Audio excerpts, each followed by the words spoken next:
Everybody, welcome to the Sports Bash live, 97.3 ESPN, the 97.3 ESPN free mobile app powered by First Bank of Sea Isle City with live video streaming on the X platform and on YouTube at Mike Gill Show. What's up? Holy mackerel. Good to be back. Opening day, the home opener is here. We got you covered. I got the lineup for today and all that jazz for you as the Sports Bash will take you right up till 6 tonight. Hope everybody's doing well out there. Hope you had a nice weekend. We had great weather for most of the weekend. Looking forward to a little two-way talk today. You can get involved, 609-403-0973 on the text board, 609-403-0973. Did you take advantage of the nice weather this weekend? I got my first walk on a South Jersey boardwalk in on Saturday. Was it crowded? Not where I was. No? I didn't go to the one of the more popular ones. I went to Avalon. I didn't know Avalon had a boardwalk. It does. Oh, very nice. If you walk up and back, Is it a board or is it No, it's not like Sea Isle with the concrete. No, it's actual boards. Gotcha. All right. Well, I hope you enjoyed that. I did. Nice walk up there. Take a stroll. Get yourself ready. The owners' meetings are going on down in the NFL down in Florida. Yes. And the Tush Push has been a contentious conversation. One of the head coaches who has Philadelphia ties, Sean McDermott, he is adamant that he wants that play gone. And Ann Rappaport from the NFL Network, you'll hear what he had to say about it coming up today on the show. Also, has anybody out there heard of a torpedo bat? Well, you probably are now inundated by the torpedo bat. It is the talk of the Major League Baseball world. The torpedo bat, the Yankees used this weekend and hit a Major League record 15 home runs in their first 3 games, 9 of which came from said torpedo bat. I could see every parent out there right now flocking to the store saying, I paid $500 for a bat, but I'm ready to pay $800 for this torpedo bat. It's sad but true. Listen, the price for bats are unbelievable, but I could see somebody now marketing the torpedo bat for, well, let's be honest, the bats anyway most of them aren't legal to begin with. But I could see someone saying, "Hey, here's the youth torpedo bat." Yeah. Plus $5 shipping and handling to the address on the screen.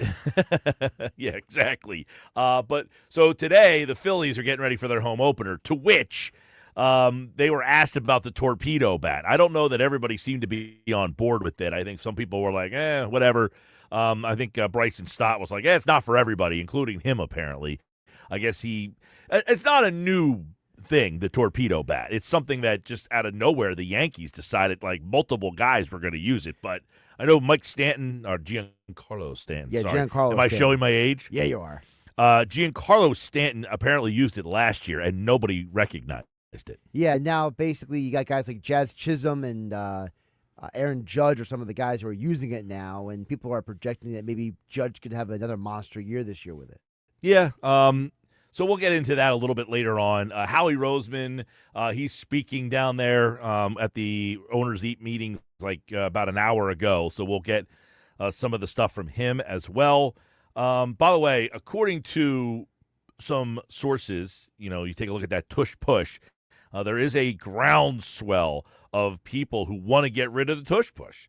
So we'll see if that thing really does get pushed out this time around. No pun intended there. There you go. See what I did there? Nice. I do want to start with the Phillies weekend, which yesterday they lose. Of course, the loss yesterday, that's the one that's most fresh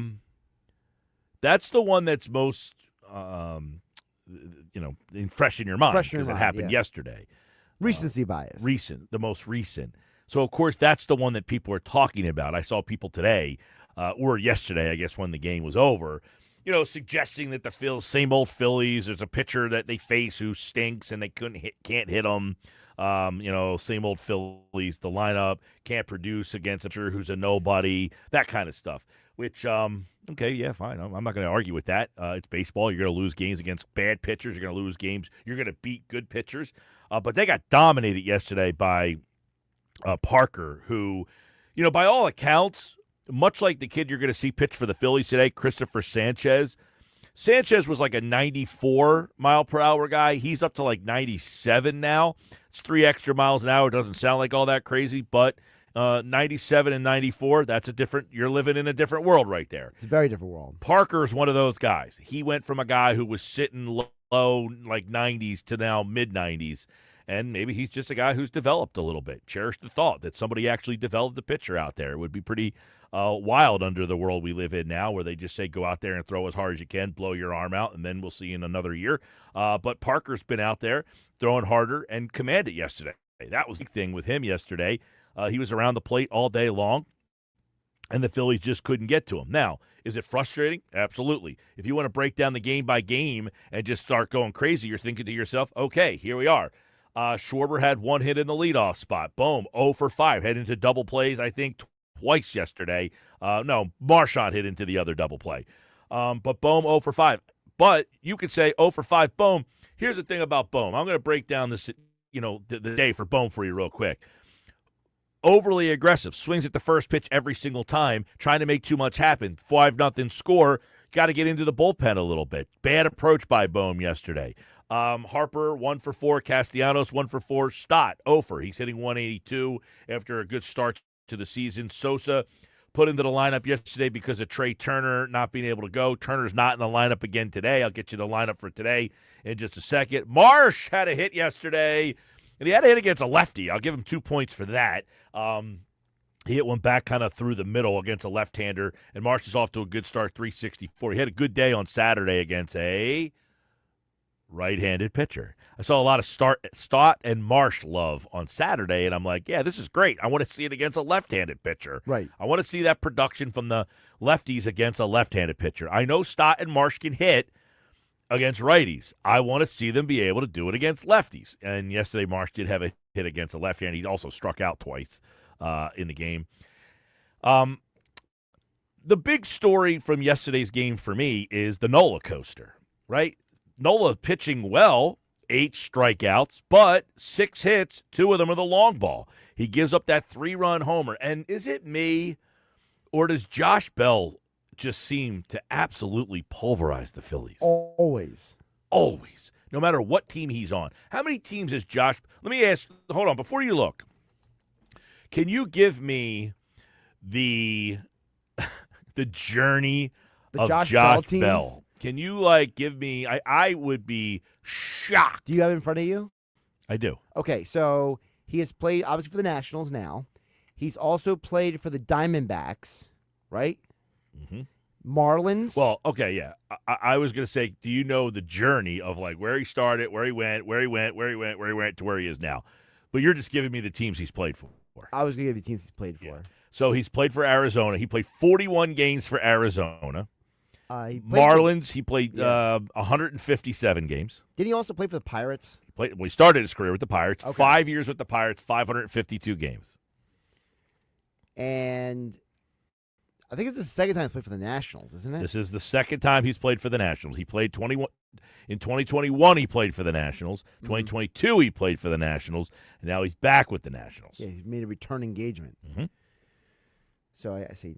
He went from Pittsburgh to Washington. From Washington to – you haven't mentioned this team yet. Okay, I haven't mentioned this team yet. Where else did he play? Because I feel like he's only ever played in the National League. He played in the American League once for 97 games with this team. Wow. Who would he have played for in the did he play for the Twins? Nope. Same division, Cleveland. Okay. Played 97 games with Cleveland in 2023. The other team that he played for, in fact, when he played for this team, he faced the Phillies in the playoffs that year. I feel like the Phillies faced this guy everywhere. He played for he was with the Padres. In the 2022 playoffs. Oh, okay. Gotcha. So Josh Bell hits the 3-run dong off of the Nola coaster yesterday. And, that's just apropos of he's pitching really well, he's settled in, and then he gives up the 3-run homer. And then the game is 3-0. You're kind of in the game still, and then he gives up another bomb, and you're like, okay, game over. Yeah. The way their offense was going yesterday. But to be expected somewhat. The way their offense went on Friday and Saturday, you're like, okay, one of these days the offense is just going to kind of go cold. So you're not going to sit here and get crazy over the fact that they did not score a lot of runs against a nobody pitcher yesterday, because quite frankly, that nobody pitcher I thought threw pretty well. He had definite life on his fastball. He was definitely a much better pitcher than the Parker that you saw last year from them. The Phillies, by the way, averaged 6.5 runs per game against the Washington Nationals since like 2021 or something like that. Something ridiculous. So for them to get shut down yesterday, it is kind of like, whoa, you don't see that all that often. But that was the takeaway from yesterday, was more, to me, Nola. Nola again. And look, this is who Nola is. Like, what are we expecting? This is 10 years of Aaron Nola, by the way. Yeah, they were saying on this weekend that apparently he needs, I think it's like 80-some more strikeouts, and he's like second or third all-time. Yeah, he's getting close to passing over some big names. Yeah, Robin Roberts he's going to be approaching.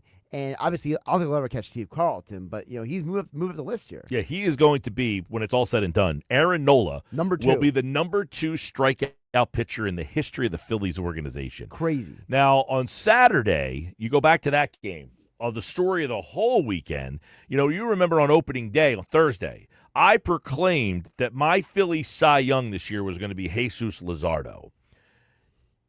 Would you say that his effort on Saturday would put him at the top of that category?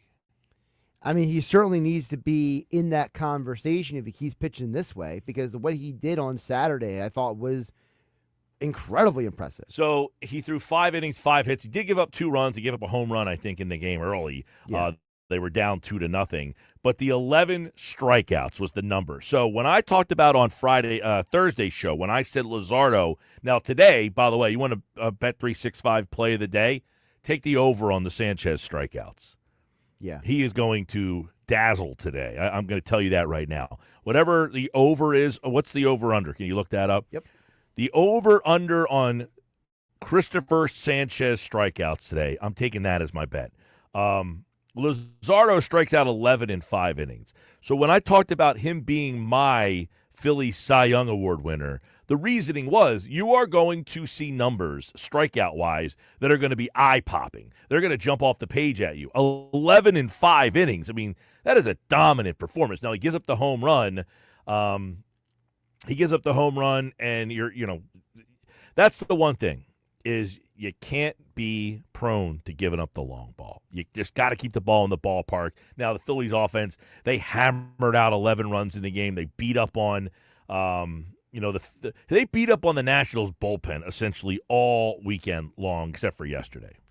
So if you want him to get 7 or more strikeouts at Bet 365, it's plus 145. Yeah, throw me in for that. Is there a number higher than that? Can I get a number on 10?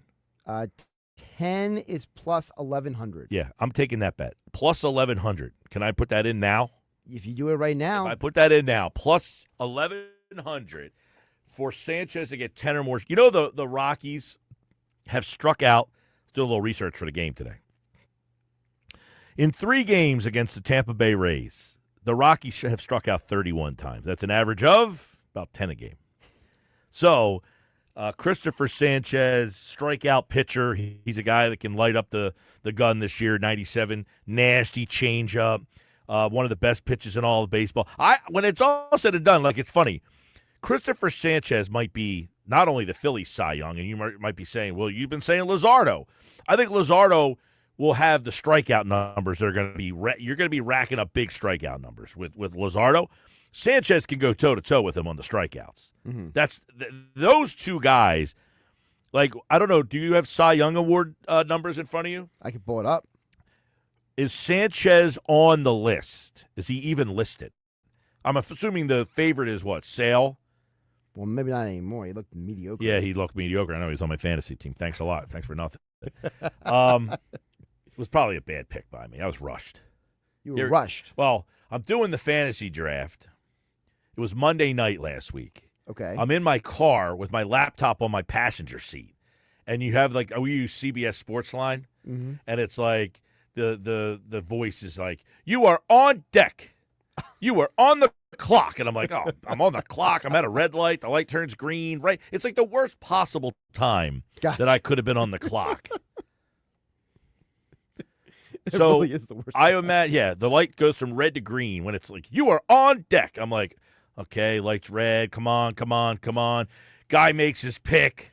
The light turns green almost simultaneously. You are on the clock. Meanwhile, I got my buddy texting me.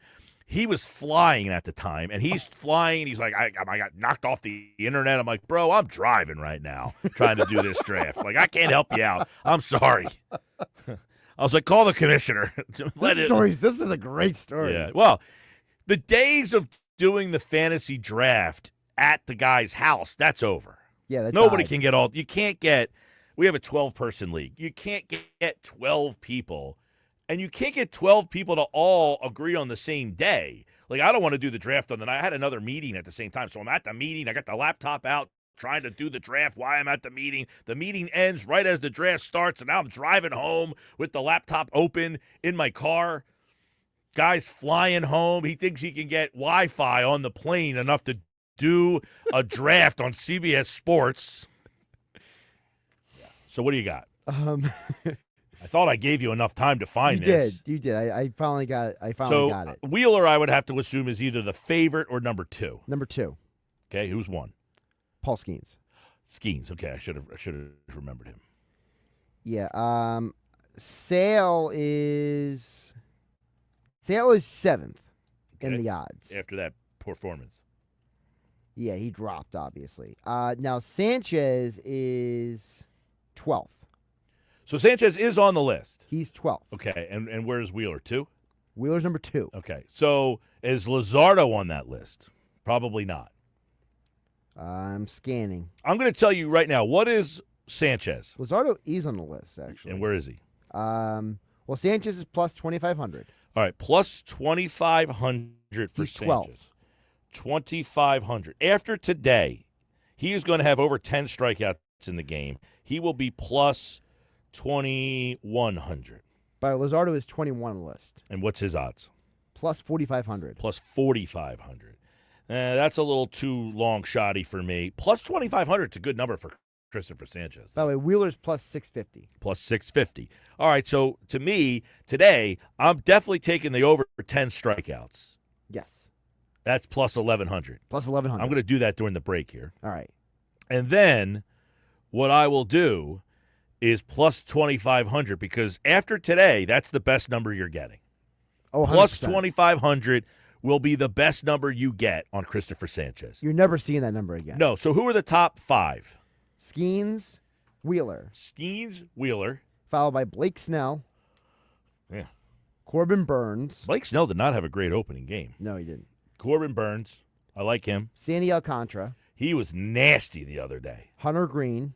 Okay, a lot of strikeouts for Hunter Green. Yeah. Not a good team, though. Not a good team. That's where Skeens and Green have a little bit of a problem. Skeens and Green. Nice. Not greens and grains, Har. No. Then you got Chris Sale, followed by Dylan Cease. Well, the 5 there, the 5 that you got. Well, the top 6 are Skeens, Wheeler, Snell, Burns, Alcantara, and Green. Yeah, Green doesn't do much for me. Alcantara's nasty. He's already won one, but that team's really bad. Although they did, Well, they have lead the 3 National League walkouts. East right now. Well, they had 3 walk-off wins. They're like the first team to have 3 consecutive walk-off wins to start the season since like 1992. By the way, speaking of which, you just mentioned the Marlins have 3 wins. Okay, the Braves are 0-4. Yeah. They have not won. And whoever put their schedule together really did not like the Braves. They They hate said, them. hey, man, why don't you start the season in San Diego, which is a great trip. Yeah, okay, San Diego sounds nice this time of the year. Well, then why don't you follow it up by going to play the Dodgers? Yeah. The Dodgers and Padres are a combined 9-0. You know the Rockies play the game today. They're already 3 games out of first place. The Braves, by the way, they sit 3 games behind the Marlins already as well. And now the Braves have to go to L.A. and play the Dodgers. And then L.A. comes to Philadelphia and plays the Phillies this weekend at Citizens Bank Park. So early season key matchups. But I want to go back to Saturday, some highlights. So I thought Luzardo the strikeout numbers popped off the page. That was what, 11 in 5 innings is just a tremendous, domination from him. But I will go, the lineup was no Turner because he was hurt. Correct. Now, he was batting second originally. He got scratched, but Schwarber was in the leadoff spot, and Schwarber hit a home run in the game, but it was not a leadoff homer. Correct. He hit one in the 6th inning with 2 on and 1 out. So this, again, goes to the whole thing of, well, isn't he going to have more guys on base if he's hitting in the middle of the order? Possibly, but he had 2 on, and he cracks a 3-run home run in the 6th inning in that game. So Schwarber hitting the leadoff spot there. Bohm had a couple of hits. Harper had a couple of hits. The other guy was Stott and Marsh. The bottom half of the lineup, they're facing right-handed pitching, and you see how much deeper the lineup is against righties because Stott goes 2 for 3, and Marsh goes 3 for 5, and he goes yard because he's facing a right-handed pitcher. And that, against a righty, the Phillies lineup is just that much deeper. It's just clear. Marsh is last night there was a lefty, threw a pitch way out of the zone. He swings and his way misses. Just ill-equipped to face a guy who's left-handed, who throws nasty all-speed stuff. Now, go back to Friday night. And Thursday. Thursday, the opener. Same situation. But look at the difference. You score 7 runs, you're top of the order, produces. But now the difference is you don't get that extra pad because Stott and Marsh go 0 for 8. Right. It's a big difference. It's a huge difference. I think, as you said before, Mike, we have enough evidence to show that we don't need to play Marsh or Stott in these games. You already know they are guys who struggle against that left-handed pitcher. So why even start them?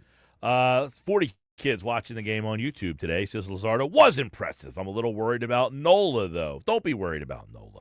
He's the Nola coaster. You know what he is. 10 years of this. What are you worried about? You've seen him. He strikes out 10. He has a dominating performance. You love him. The next game, he strikes out 8. He gives up a 3-run homer, and you hate him. You're on the Nola coaster there, 40. Yep. You know that. Every year. He also says, I'm going to tail you on the Sanchez bet. Thanks, MG. Is that the strikeouts today? Now, the number is 7. The over-under is 7, right? That's the over-under is 7.5. Right, but you could get better value. Correct. If you want to jack it to 10. Right. And I'm going to do that. Yeah, plus 1,100. To get 10 strikeouts is plus 1,100. Jeff's watching on YouTube. You're right, Jeff. He says he prefers night games to day games. And if you notice this, Jeff, I thought yesterday the pitch clock was messing with Nola, too. He was rushing. He was, the whole thing. So I'm not worried about Nola. I don't have any Nola worry. Do you have Nola worry? I'm not really worried. I know what he is at this point. Yeah, the Nola coaster. Yeah, I'm just glad we have other pitchers aside from Aaron Nola on the team. Well, isn't it nice that Nola's now slid down to really the 4th spot? I know yesterday on the broadcast they were trying to make it like, well, he's normally the number 2 guy, but they went, no, he's the 4th guy on this team right now. To me, he's like 3 or 4. Yeah, and if he's your 4th guy, isn't that great? That's amazing. It's amazing. Willie in Cape May Courthouse says, what's up, Mike and Josh? Big news for me today is the magic number is 8 for the Sixers. We're almost out of our misery. Go Phils. Well, I want to tell you, I do have some Sixers later on that I want to get into because if you look at the YouTube show and the X platform today, the title is Sixers do their job, Flyers don't. Look, the Sixers are at least cognizant enough to say, all right, we're waving the white flag. Quentin Grimes, 24 years old. How tired are you? You need rest, buddy. 24-year-old kid. You want rest? You got it. You want to sit down and put your feet up, Quentin Grimes? You've been playing too hard. We're going to rest you tonight. Meanwhile, the Flyers are out there acting like all of a sudden the playoff berth is on the line. They won 2 straight since they fired Tortorella and Mishkov. Mishkov apparently is trying to gun for that Rookie of the Year award. Apparently he's really mad he's not getting more talk about it. Well, look, the game against Buffalo. My buddy Keith Pompey from the Inquirer, he keeps writing these articles. A must-have loss for the Sixers. Right. A must-have loss. The Flyers had their must-have loss. You had Buffalo, one of the worst teams in the league. You had a chance to lose to them, and you didn't take it. Nope. Got to lose that game. The Flyers have a legit shot to get the number 2 pick, but I think that's out the window now. Well, either way, they're going to end up with 3 first-round picks. They could always bundle the picks and move up if they really wanted to. All right, Sports Bash Live, 97.3 ESPN, the 97.3 ESPN free mobile app. Hey, we're on the YouTube channel, at Mike Gill Show. We're on the X platform, formerly Twitter, at Mike Gill Show. What's up, everybody? Having fun. As you can tell, we're in a good mood today because the home opener. Phil's today. I got the lineup for you coming up on the other side, plus Mike McGarry from the Press of Atlantic City with his weekend observations. Sixers do their job. Flyers don't. And the Phillies home opener. We got that, plus the Tush Push. Could be banned. Listen to what Howie Roseman had to say about it coming up a little bit later on today on the Sports Bash Live on 97.3 ESPN, the 97.3 ESPN free mobile app, and live video streaming on the X platform and on YouTube. At Mike Gill Show.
At 2:31 on a Phillies home opening day at Citizens Bank Park. Picture perfect up there at the ballpark.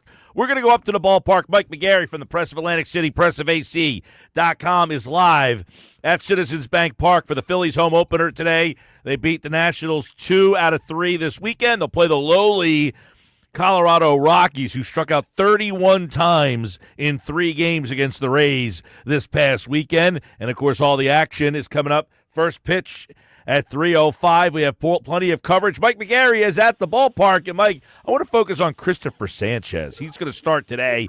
His odds are plus 2,500 to win a Cy Young Award. I like those odds as a long shot guy, but what has really developed about Sanchez from the guy that you saw when he first came up a couple of years ago to the guy now who legitimately is in the conversation for maybe the second guy on this staff?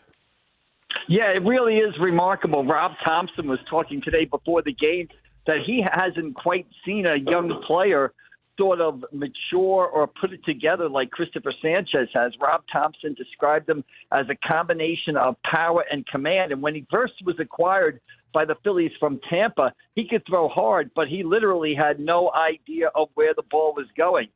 Somehow he has managed to sort of keep that velocity, but and increase his command. I don't know if he's breathing through his eyelids or whatever he's doing, but that combination of command and velocity and the swing and miss pitch of the changeup has made him, one of the top starters in what I think is one of baseball's best rotations. Yeah, I know, a lot of the talk was about his size. You've seen him before. Does he look like a bigger human being?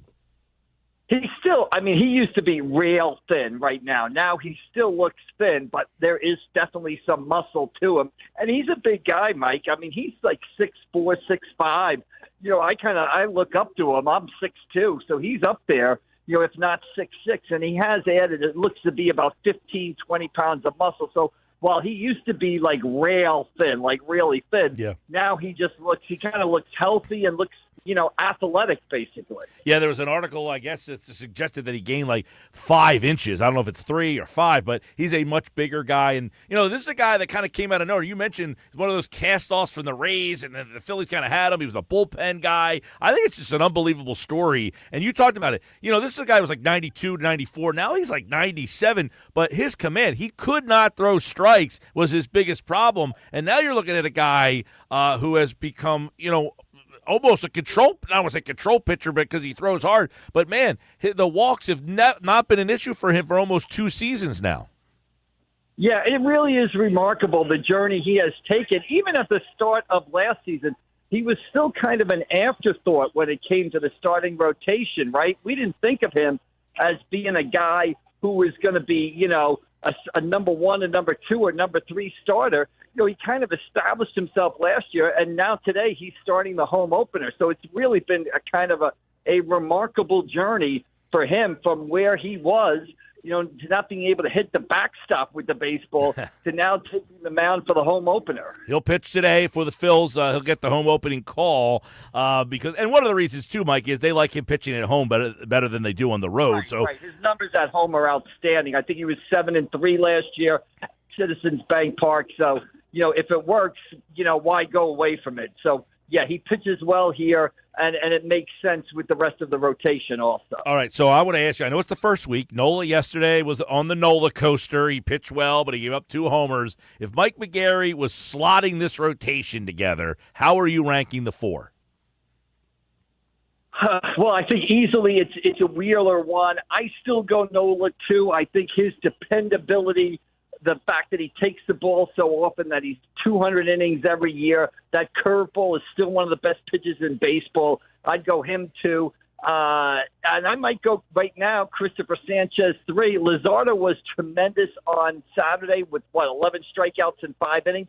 But I got to see it a little bit more from Luzardo. I want to see a little bit more help out of him. So I'd put him at number 4. But I think, Mike, you talked about Wheeler, Nola, Sanchez, Luzardo, and then, Suarez or, Taijuan Walker or Joe Ross at number 5. That's a pretty good starting rotation. There aren't many teams in baseball that are going to be able to match those 5 guys. Well, I'll tell you what, Mike, you're right about that. You get Ranger Suarez possibly at the end, but my eyes on Andrew Painter and what happens if he comes in and dazzles. What happens later on in the year? How they make the decision? Which are the 3 or 4 guys that they elect to go with come playoff time? I think that's going to be one of the interesting stories that end up emerging from this baseball season for the Phillies. Is Luzardo, Sanchez, Nola, Painter? They all can't make starts in the playoffs. Yeah, well, Mike, I'm sure the Phillies would love to have that problem. Who is going to be? We have too much pitching, right? We don't have enough playoff games scheduled to use all our good pitchers. Yeah. But as we all know, we kind of thought the same thing was happening last year, and these problems have a way of kind of solving themselves. So I agree with you. That would be a nice problem for the Phillies to have if they get to October and they've got a surplus of standout starting pitching. And I think you're right. Painter is kind of the X factor. What is he going to do? What is he going to bring? And when is he going to come? Probably in July or August. Mike McGarry's at the ballpark. Trey Turner, give us your thoughts on that situation. I know Rob Thompson said they expect him back on Wednesday. But when you hear he's in the lineup, then he's scratched. I think he took ground balls today. But back spasms, never something you want to hear. Yeah, I mean, that back is always a catchy sort of issue, always a sensitive sort of issue. I think today, I don't know if he's available for pinch hitting duty. When we met with the manager, Rob Thompson, Turner was going to work out and then let him know. But if he doesn't play today, they're off tomorrow. He'll have, 4 days off, and Thompson expects him to be back in the lineup on Wednesday. You don't want to get hurt ever. You don't want to see back spasms. You don't want to see anything sort of back-related. But if you are going to get hurt, I guess the first couple of days of the season when you have a lot of days off and the games are kind of spaced out is probably the opportune time to do that.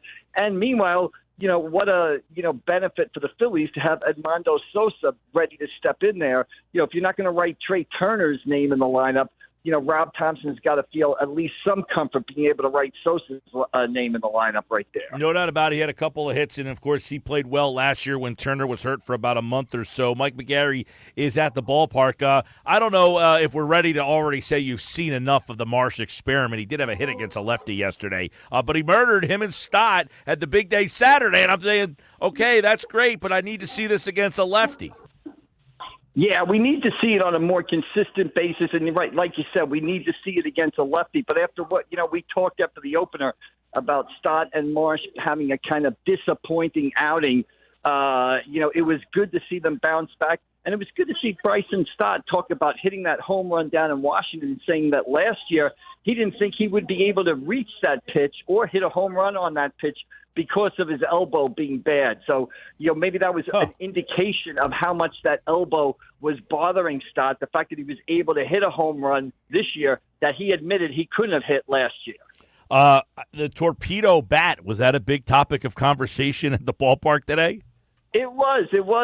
Bryson Stott talked before the game, and I guess he gets his bats from that Victus company that made the torpedo bats for the Yankees, and he was talking about kind of the benefits to it. And he kind of indicated that he probably wasn't going to use it because, he's a guy that uses the whole bat to make contact, so it wouldn't benefit him, and he was worried about getting jammed or something like that. But I think it's going to be kind of the latest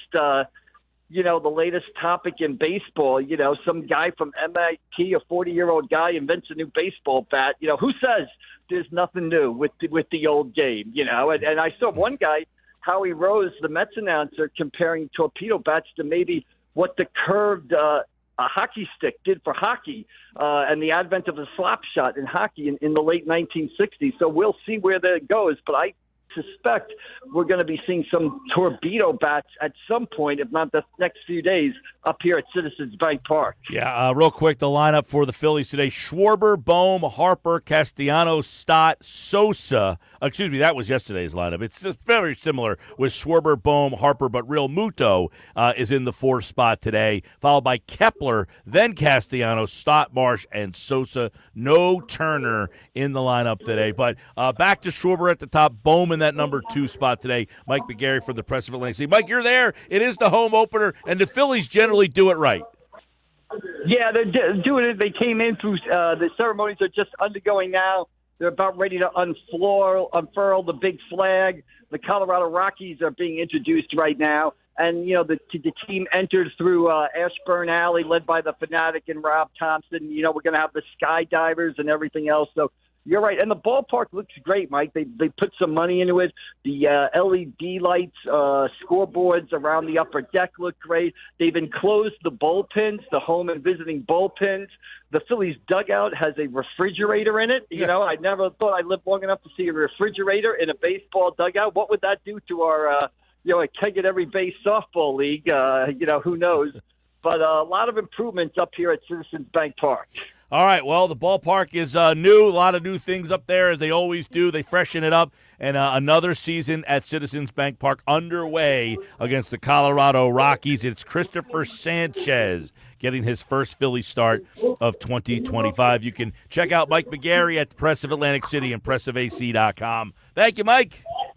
All right, Mike, we'll see you down the road. Thank you. Yep, Mike's back on Wednesday's show. We'll take a look at the Phillies, who, by the way, after this little 3-game set, they're off tomorrow. They have that built-in day for the rain. Did you see this story over the weekend where the Mets did not play yesterday? I saw it, but I didn't understand it. Okay.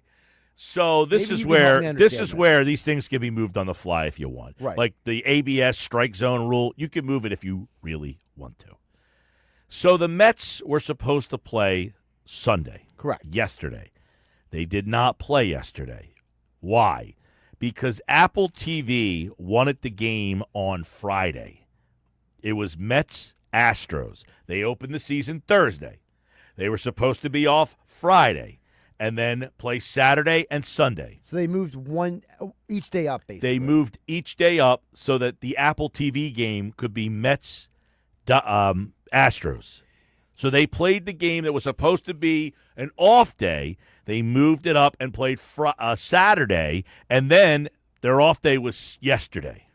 Gotcha. So if you really want to do it, you can do it. I mean, it worked out because Soto hit a home run Friday night, so. Well, maybe he would have hit the home run on Sunday. Who knows? Or maybe he wouldn't have. Maybe he wouldn't have. But, can you imagine if you had tickets for the Sunday game? That's a good question. So, if you had tickets for Sunday, did you get tickets for Friday or Saturday as an option, or do you get a refund?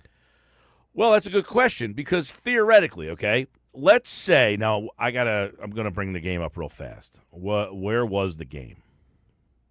It was in New York, wasn't it? I don't know. I'm looking that up now. So Friday night, the game was at Houston. So you're off. Okay, so the game was at Houston. 50-50 shot, you failed. It was at Houston. So let's say you're in Houston. You're an Astros fan, let's say. Or you're a Mets fan. Okay. And, you were one of these travel groups. Okay. And you bought tickets. For Sunday. Our friends over at Philly Sports Trips. Let's say you did the whole thing. We're flying to Houston, and that's the day. Sunday game. Because I've done that before. You go, but a lot of times, though, when I went to Pittsburgh with them, you do the game on Friday and Saturday. Right. And not Sunday. But maybe you do Saturday and Sunday. Sure. And one of the days that you bought the tickets for was Sunday. And you got into town on Friday and not in time for the game on Friday night. Right. So what do? Do you reimburse people for that? Don't know. Do you give them Good question.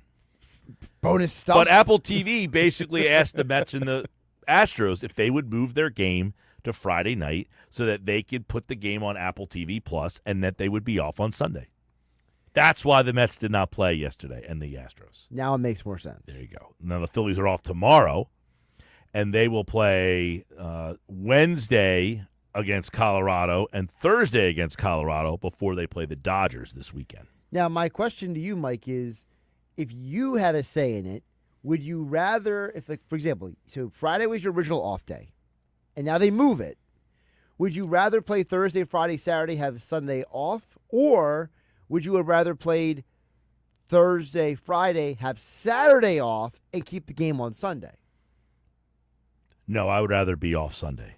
You'd No, rather I'm play off. the 3 games and then off. Yeah, well, especially, yes, because now if I'm a player, I have my Saturday night. I don't have to do anything Sunday. Gotcha. Those guys, their whole season, they have an afternoon game on a Sunday for the rest of the year. So if you're giving me the opportunity to kind of chill on a Sunday, one more Sunday, I would have taken that. Gotcha. Yeah. By the way, the Phillies play the Dodgers this weekend. It's going to be Tyler Glasnow against Christopher Sanchez. That will be the Sunday game. So Sanchez will be back on Sunday. Sasaki will face Aaron Nola on Saturday. Saki has not looked good. And I know he's on my fantasy team. Thanks a lot. And on Friday. Did you just draft everyone who's not pitching well? Is that what you did? Yeah, Chris Sale, Sasaki. And Yamamoto is facing Luzardo on Apple TV on Friday. So what's the Phillies television schedule this weekend? So as of right now, it's supposed to be Apple TV Friday, Apple TV Plus Friday, FS1 on Saturday, FS1 Saturday, MLB TV Sunday. MLB TV Sunday. So are those games, are none of the games on NBC Philadelphia? As of right now, they're not. Now, of course, we know that could change. I'm going to look it up again. But what I saw last night was that all three games are all non-local broadcasts. Yeah, not fun. No bueno. Good I pitching need my matchup, John though. Kruk and Tom McCarthy, man. Yeah, no good pitching matchups, though. Yamamoto Luzardo, Sasaki Nola, Glasnow Sanchez. So no Wheeler in that series. You might be able to argue that Glasnow Sanchez might be the best of those three matchups. Well, Sanchez goes today. I told you earlier, I'm jumping on plus 1,100 for 10 or more strikeouts for Sanchez today. I'll make that my bet 365 play of the day. Yeah, it's an early play of the day, and by the end of the show, Because we'll by know. the time the game's over, the show's going to be done. The game's still going to be probably being played. We'll be right at the end. Maybe around the end. All right, coming up, the Tush Push. The Sixers held up their end of the bargain. The Flyers did not. More Sports Bash on the way on a Monday, 97.3 ESPN. And by the way, coming up, I have details on this year's Eagles draft party.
All right, 2:53 on the Sports Bash Live, 97.3 ESPN, the 97.3 ESPN free mobile app. Coming up, we're going to be getting into little Eagles stuff as the owners' meetings are going on. They've got plenty happening today. Is a lot of the days where they're going to be voting on rules this week. We should know about the Tush Push, which apparently is getting a lot of pushback from people, and there's a lot of scuttlebutt down there that the Tush Push could be banned. Apparently, Nick Sirianni is rallying some of his former coaches to try to get them on board. I think Kevin Stefanski, the Browns coach, said he would vote for it to stay. Shane Steichen, a former Eagles coach, would vote for it to stay. Also, Jonathan Gannon, I don't know if he's on board or not, but I know Sirianni reportedly made a plea to those guys like, hey, it got you guys head coaching jobs, so you better be voting for that thing to stay in the game. By the way, John Harbaugh says he would vote for it to stay as well. One guy who's not is Sean McDermott. And he had a contentious back and forth with reporters the other day, basically suggesting that he thinks it's a safety measure, to which somebody said, well, there's no evidence of any injuries ever occurring from the play. And he says, well, maybe not yet. So that's going to be a story. Also, did you watch any UFL this weekend? I actually completely forgot about it. Oh, man. Well, the UFL was back, and I saw a play where they used the new technology with the chip in the football for the first down markers. Pretty cool. That's awesome. Yeah, so that's something that I think the NFL should look into. Oh, they absolutely should. No one ever argues. Like, no one ever thinks the chip is wrong. Right? It's always, well, that's where the chip said it was. There's no argument. They've been using it in soccer and tennis for years, this technology. All right, coming up next hour, I got details on the Eagles draft party. Where, when, what, all the particulars. That's coming up next. Stay here. The Sports Bash, 97.3 ESPN. The 97.3 ESPN free mobile app powered by First Bank of Sea Isle City, and live video streaming live on the X platform and YouTube at Mike Gill Show.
All right, hour 2 of the Sports Bash Live, 97.3 ESPN. Mike Gill with you. Phil's home opener today. We'll have details throughout. Keep it locked to the Sports Bash. But right now, I want to tell you about this year's Eagles NFL Draft Party, which I look forward to each and every year. Last year, we had a huge turnout. It was one of my favorite Sports Bash Live parties that we've ever done. We've done a lot. We have a lot of the listeners come out. We just did the opening day watch party at Maynard's and Margate, which, by the way, was an awesome day. For the people that came out, thank you so much. It was great to see so many people out there cheering on the Phils. But draft day is something big this year. It's something special. The Eagles are Super Bowl champions. And as we do each and every year, we try to come up with a great reason for you guys to come out. Well, this year, we are going to be back at Ocean Casino Resort in Atlantic City. That place last year was an awesome host. Remember, we were at the Topgolf location. We had the bays. We did the longest drive last year. We're going to have Ocean Casino Resort prizes, overnight stays, all sorts of stuff like that. And we will have a pair of Eagles Club Box tickets for a home game this season at the Link. You will get to go to a home game this season at Lincoln Financial Field. They are tremendous seats, club box seats, about 50-yard line. You cannot get any better seats to see the Super Bowl champion Philadelphia Eagles. And that's all happening on Thursday, April 24th at Ocean Casino Resort in Atlantic City for this year's Eagles draft party. We will start entering people to win the tickets and all the prizes that are a part of the day, which we will be accumulating between now and the draft party. Our partners at Ocean Casino, they are very excited to have the party back there this year. They loved having all of our listeners out there last year. We wanted to go back and do the draft party again because I thought it was such a great venue and a spot no matter where you are at Ocean. I mean, if we're at Topgolf again, great. If we're at the sports book, great. If we're at wherever, great. That place is one of my favorite spots in Atlantic City. And this year, our draft party, I hope to make it bigger and bigger and bigger. The tickets for the Eagles game. Now, here we go. These are the Eagle home games this year. These are the Eagle home games this year. For the Eagle home games this year, now, I do not know the schedule yet. So we don't have the schedule yet. And quite frankly, we might not have the schedule by the time the draft party is set. But these are the games that are at Lincoln Financial Field this year, okay? So if you were to pick, draft day, if you were to draft the home game, which is the most attractive home game this season? Are you ready? Give it to me. Dallas, Washington, New York. You got the 3 NFC East. Okay. Detroit, L.A. Rams, Chicago, Denver, Raiders. They're your 8 home games. If you were to pick a pair of tickets to go see a home game this year, what is it? Now, I'm assuming I have my rankings that I think the listeners would go for. Well, these are my rankings. I'm going to say, you have your rankings. I put my rankings together. Yeah. Of which game I think in terms of how attractive they are to the listener. See, my number one would be Washington. I think Washington, I have them at number 3 on my list. I got the number one because it's the rematch of the NFC Championship game. Yep. It's the Josh Harris Bowl. It's Jaden Daniels. It's all. Yeah, so you went all football on us. It's a football game. Yeah, well, I think most people think of other intangibles when they're putting together these lists. Okay, well, I think of intangibles more for an away game than a home game. I would agree, but I'm saying Josh Harris. I think the Eagle fans care more about booing Josh Harris than they do that Jaden Daniels is showing up to play at Lincoln Financial Field. To me, when it comes to home games, it's more football than intangibles because I already love my team. I'm already going to watch my team. So you got to give me another reason beyond just who's on my team. I want to know who the competition is. Well, Washington went to the NFC Championship game last year, all of that stuff. I have them at number 3 on my list.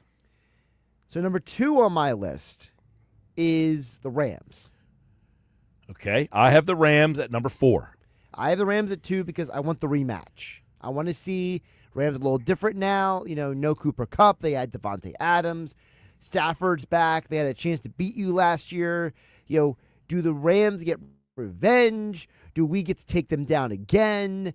You have the whole vibe. I don't think Sean McVay's ever beaten the Eagles, actually. Well, listen, I think the Rams, and I picked them last year. I was one of the few during before the season started. I had the Rams going to the playoffs last year. I like that team. It's a good team. I think they're going to be even better this year than they were last year. I have them at number 4 on my list. You're right. The rematch of the playoffs, all of that stuff plays a factor in them. They also, are a team that is got Super Bowl aspirations now. Now they have Super Bowl aspirations. Last year they were just a team that I think I like more than most people, and they exceeded their expectations, and now people think they're a Super Bowl level team. So I have the Rams on my list at number 4. Washington 3, Rams 4 of the home games you are most looking forward to at Lincoln Financial Field this year. My number 3 is Detroit. Okay. I've got Detroit at number 2. I think Detroit, because of the improvements they made, the head coach. No, real quick, Detroit should really be the number 1. I rank these for the listeners. You mean like what you think the listeners should be most interested in? Yes. Okay. Like when I go down the hallway and say, my tickets for the game that I would like are these in order of attractiveness, right? Yeah. The tickets that I say, all right, I want to go send my listeners to a football game, to an Eagles game at Lincoln Financial Field this year. Right. These are the games that I think the listeners will be most interested in. I have Detroit high on my list because I think there's a lot that goes with Detroit. Dan Campbell versus Nick Sirianni, 2 animated coaches. Detroit says they wish they would have played Philadelphia last year. That's the reason, right there. That's the one. You mean the Amon-Ra St. Brown podcast? They're saying we want to play them because if we would have played them and we were healthy, we would have won the game. Right. That's the comment right there that stands out. And quite frankly, he might not be wrong. Detroit was the best team all season. They got hurt. This is the game right here that I think people want to see. And it might be the first game of the year. It very well. It might be that game on Thursday night. Now, you could do Washington on Thursday night, too. You could do the Rams on Thursday night. You get the L.A. market, rematch of the playoffs. But Detroit, the comment of, we think we were better than the Eagles if we're healthy. Yeah. That's the one right there. That puts it at the top of my list. I have it at number 2, but if it was for me, I'd probably say that's number 1. Now, you haven't told me who you wrote the number 1 being yet. You said Washington was your 1. Washington was my 1. Well, I think for the listeners, I think they all say Dallas. Yeah, which is a shame, but I think the listeners, most people, if I said, I'm giving you a pair of tickets to the Dallas game, that will probably get the people the most excited. Dallas I put at 5. Yeah, I have no interest in going to see Dallas play, but I have them at number 1 because I think that's what most of the listeners You know what I have ahead of Dallas on my list? I'm going to guess Chicago. The Giants. See, I have the Giants at 5 because it's a division game. And I am so fascinated by the chaos with the quarterbacks. Yeah, I mean, that whole situation, are they going to have Sanders? Are they going to have Russell Wilson? Was it going to be Jameis Winston? Like, who will be the quarterback of the New York Giants by that time of the year? Or we don't even know when they play yet. But so I have Dallas 1, Detroit 2, Washington 3, the Rams 4, the Giants 5, 6, 7, and 8. I've got the Bears at number 6. Now, the Bears at number 6 is for a lot of reasons. They've got a revamped offensive line, which nobody really cares about. But you do Caleb Williams. You've got him into the mix there. They've got a good defense. No one really cares about that. DeAndre Swift's on the team. But it really comes down to see Caleb Williams and to see if Ben Johnson and Caleb Williams take that team to kind of that next level. So that's why I have the Bears at number 6. So Dallas 1, Detroit 2, Washington 3, Rams 4, Giants 5, Bears number 6. You seem to really like what the Bears have done this offseason. I love the fact that they focused on what most teams don't, offensive line. They went out and said our offensive line was porous. Let's get that together. We have a quarterback that we drafted number 1 overall. You know what teams generally do when they get a quarterback? They want to give them toys. No, I don't want the toys. I want the border of the room so that the kid doesn't leave the border to go play with the toys. Right.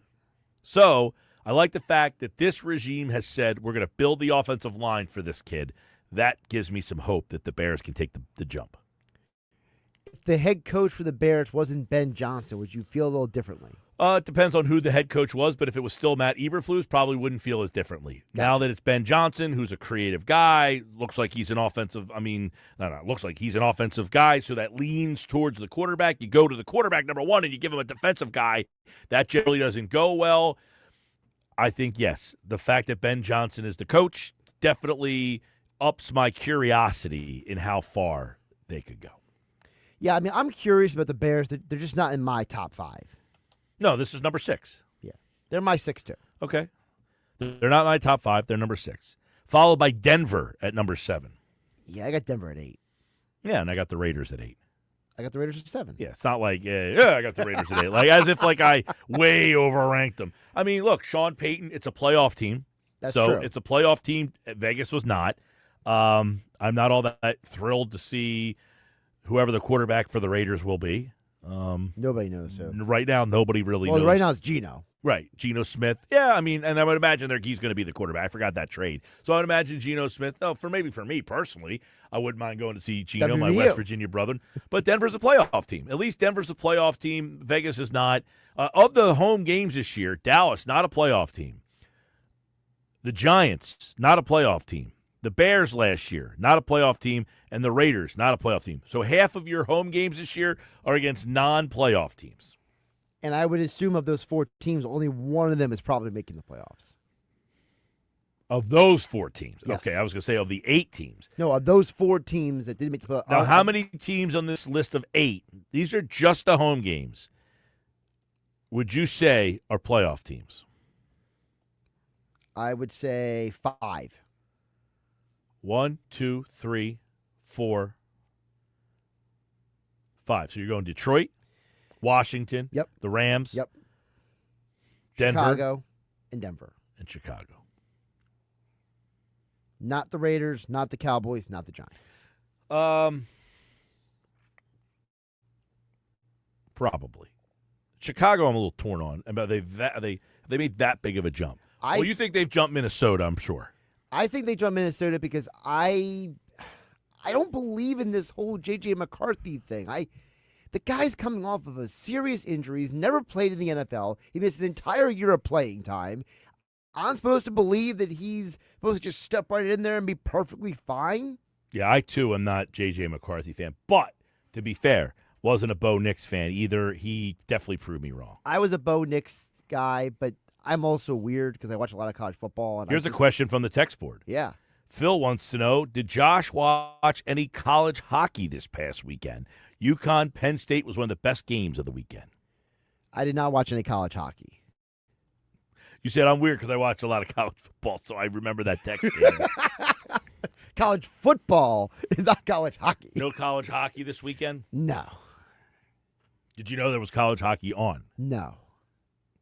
Good job by you. Thanks. Yeah, that gives me some hope that there's at least a life somewhere in there. If you said, well, I knew it was on, I just didn't get to it. I was like, all right. After the Phillies and the NCAA tournament and the Flyers were done, I had some Hulu to catching up on. All right. I watched the end of Zero Day last night. So now you've been watching a lot of different shows on Netflix at this point. It's Netflix, right? Is Zero Day? 0 Day's Netflix, yeah. So like, how is like that rating for you among the Netflix shows? Like, is that like your expectation? Did it overachieve? So 0 Day is the one with De Niro is like the former president. Yeah, it was okay. It wasn't like you have to watch it. Because everybody's played really the former president at this point. Yeah, it was not. It was meh. You could have done without it. In fact, last night, so it's a mini series. It's only 5 episodes, I think. Oh wow. Yeah, 5 or 6, maybe. Usually Netflix is like 8 to 10 episodes. Yeah, I think it was 5 or 6. And last night we had been watching Severance, and this other show, Younger. Did you finish Severance? Yes, we're done with Severance. Okay. And Younger. We ended them both on the same day, so now we need a new show. We had started 0 Day because Severance was coming out every week. Right. So between the episodes, we were watching this 0 Day. And then last night after Severance, we were done, and the other show we were finished, I said to my girlfriend, I said, do we want to go back to 0 Day? And she's like, It hasn't really done anything for me. I said, well, there's only one episode left. Do we just want to see how it ends? Can we just finish this thing? So she's like, yeah, we might as well. The ending was not great. It was all right. It just, there was. I got you. It wasn't great. So I think we're going back to Reacher now. Okay. And that's what, season 3 now? We're in season 3 of Reacher, and that's on Amazon Prime. Now, you had said that the ending of season 2 was very unbelievable. Because I don't even remember it. Just because you said the action sequence was so ridiculous. Yeah, I do remember some of the action stuff in that show is very unbelievable. Because the reason I ask is because I was watching an interview with Alan. What's his last name? I don't know, but I know you're talking the guy who plays Reacher. Yeah, Alan Rich, whatever his last name is. But I was gonna say Richardson. But I realized that's not Anthony Richardson. But thank God. But Alan was doing an interview where he talked about, he said that the amount of work he puts in to train for that role. Well, he's a big gentleman. Yeah, but he says he puts in a ton of training, and he says it almost gives him anxiety because he's almost worried that he's not going to look good enough for the role. Well, he's pretty damn big. He's huge. He's a big man. The show's just okay. It's not great, but, Now, I hear this new show, Adolescence, is pretty riveting. Now, what platform That's is that on? on Netflix. Okay. Yeah. Apparently, it's about a 13-year-old kid. He got charged with murder, and that's about all I know. We might give that a shot. You might. Well, you know what I hate? 4:05, 1:35 today at 3 o'clock. I mean, come on. I got to get settled into a routine somewhere here. Phillies, baseball, MLB. Just such a terrible job early in the season of scheduling these games. Well, we know Alec Boehm's not a fan of them. The 4:05 games because of the shadows. Well, it's going to be 4:05 soon. Oh, this game's not going to get to oh, yeah, I was going to say. I'm thinking today's game started at 1. No, it started at 3. Yeah, so you're going to get right back in the same situation. Yeah. By the way, Saquon Barkley and Brandon Graham at the Phillies game today with a special friend, the Lombardi Trophy. Oh. Yes. Place is going bananas, apparently.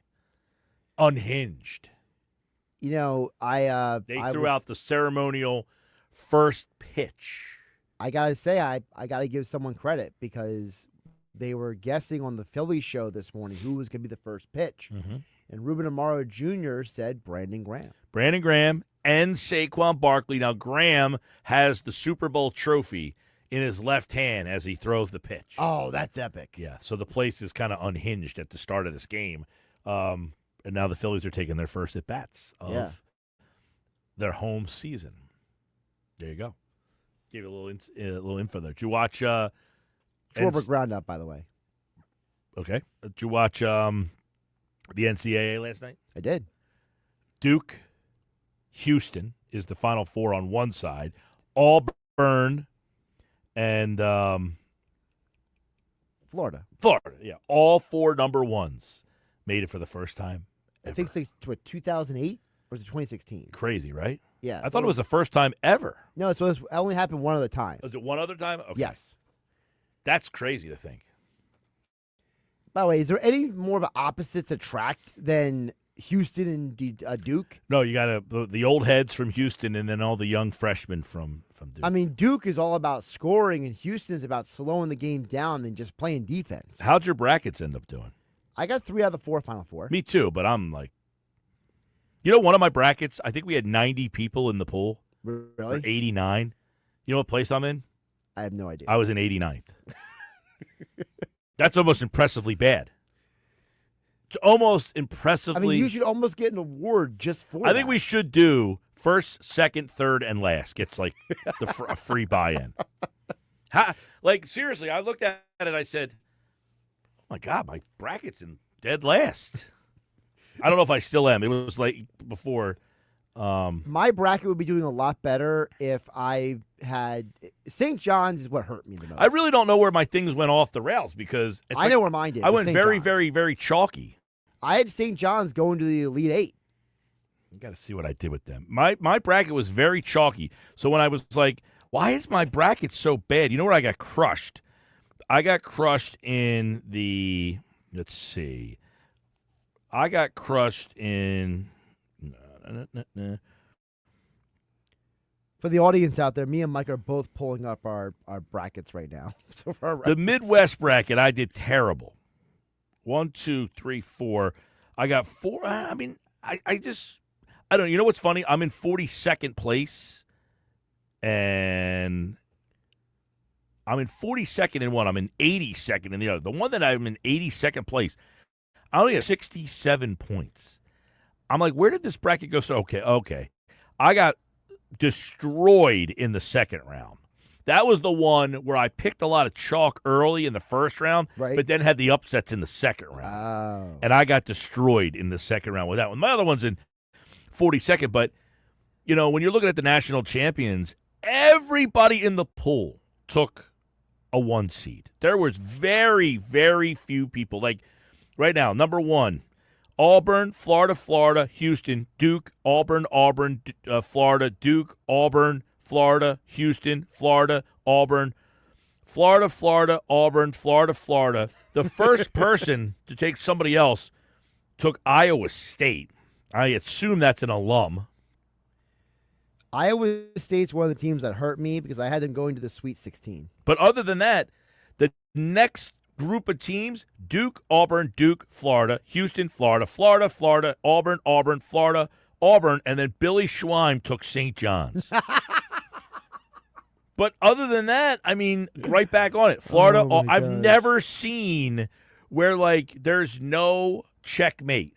Like, everything is, well, I took so-and-so. Yeah, you and 45 other people. Right. And then it's like, well, I took so-and-so. And it's like, yeah, you and 20 other people. Like, there was no outside-the-box team that anybody took. And, of course, all 4 number 1s are there. Right. So there's nobody that got there that anybody can make up extra points for. So it's basically, it was one of the least eventful brackets, like, right now. Well, I will say, the guy in first has Auburn. So if they win, he's going to win. Right. Second and third both have Florida. So if the guy in second, if Florida wins, he's going to win, and the guy in third is going to come in second. The guy in third has Houston. So if they win, he's going to win the whole thing. And then the other guy has Duke. So if they win, he's going to win. So those 1, 2, 3, there's 4 people who still have a shot because 4 people in the top 5 have a different team. Correct. So that makes it at least exciting for those 4 people. The rest of us schmucks. Well, according to this, I was 16th place. So Not bad. not bad. Not bad for a guy who doesn't watch college basketball half the year. Yeah. Most of these people I don't think watch college basketball. Ever. Not half the year. Ever. Now, I have Florida winning it all. Who do you have winning it all? I have Florida in the 1. Okay. So that's the one that's my better bracket. I had Florida in that one. The other one I have Duke winning it all. So even if they win, that's only going to move me from like last to like sort. Who's your final then?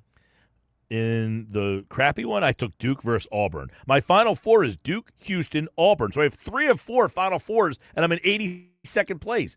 And my other team was St. John's. Yeah, my final 4 is pretty much the same as yours. I got to tell you, as someone who loves the tournament, it has not been a very fun, entertaining. Somebody said, how are they going to put together a 2.5-minute video for one shining moment where there was really one moment? Right, there was one buzzer beater. One buzzer beater, one fun game. Oh, the game the other day, Houston against whoever they beat at the buzzer. Whoever they Well, it was on Texas Tech. Houston, Texas Tech. Yes. I don't know why that was so funny. I'm sorry, I can't remember every game that was played. Houston and Texas Tech at the. It was funny because it was just so insignificant. Exactly, it's an insignificant part of the story. Whoever Houston beat, the play that lost them the game with like under 3 seconds left, the Right. inbounds pass, the dunk, they slam it, and they win the game on that particular play. But Duke beats Auburn by Alabama by 20 the other night. That game wasn't entertaining. No. It's been just not an entertaining tournament. Alabama they had that amazing 3-point shooting game the previous game, and then they couldn't hit the side of a bar in the next. Yeah, I mean, and that's classic oh my God, this team shoots so well. And then the next game, they can't hit the broadside of a barn. I mean, it was so apropos that was going to happen. Matt in Sicklerville. Adolescent is a 4-part series. Great acting by the dad and the son. As a parent, it hit me pretty hard. Yeah, man, I got to check that show. I've been hearing a lot of good things about that show. Pretty eye-opening stuff. All right, Phil's 0-0 is the score. By the way, if you bet Sanchez over 10, you didn't get a good start. He had no strikeouts in the first inning. Yeah. Trying to make up for it now or in the second here. Well, he's got 2 outs. Got to get one here. Did he get a strikeout in this inning yet? That's ground ball to short, so that's not going to help you. That's not going to help. Did he get a strikeout in this inning? There's 2 outs. I didn't see what happened. I didn't see him get a strikeout. Let me check. Let me see. Sanchez. Yes, he has 1 strikeout. So you have 1. 1. Okay. 1 in 2 innings. Still not the pace you want. All right, more Sports Bash coming up. 97.3 ESPN.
Don't forget, Final Four weekend. Every game on the road to San Antonio can be heard right here on 97.3 ESPN.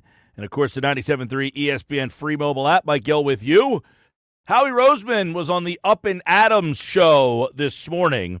Had an interesting point about why he decided to extend Saquon Barkley's contract. You'll hear that in just a second. Don't forget, starting Thursday, Eagles fans have a chance to win tickets to see the Eagles at Lincoln Financial Field at this year's Eagles Draft Party. Listen, starting Thursday, for your cue to call, we're going to have bonus chances on the show and all throughout the day, because this is the Eagle Draft Party, and it will be the biggest party of the year. Yes, that's right. Eagles Draft Party this year at Ocean Casino. More details throughout the week. We'll start the registrations on Thursday. Looking forward to getting out there on an awesome day where the Eagles have a chance to do something with pick 32. You'll hear what Howie Roseman had to say about that. Here is Roseman's perspective on picking at number 32 overall, which the Eagles have done before because they won the Super Bowl. But here's what Howie Roseman had to say. His perspective, on picking number 32 overall. He was on the Up and Adams show this morning. Being at 32, the beautiful thing is you get to observe everyone else and see what's left. Last time we were at 32, we had an opportunity to trade back. Got a heck of a player in Dallas Goedert. Got a future second-round pick. A couple years ago, we were picking just above it, 30, because there were only 31 picks in the first round. And we got Nolan Smith, so those are good results. We got to make sure that we continue to add good players. So he's like, we've been here before, but the players that they've got and what they turned that into before, right?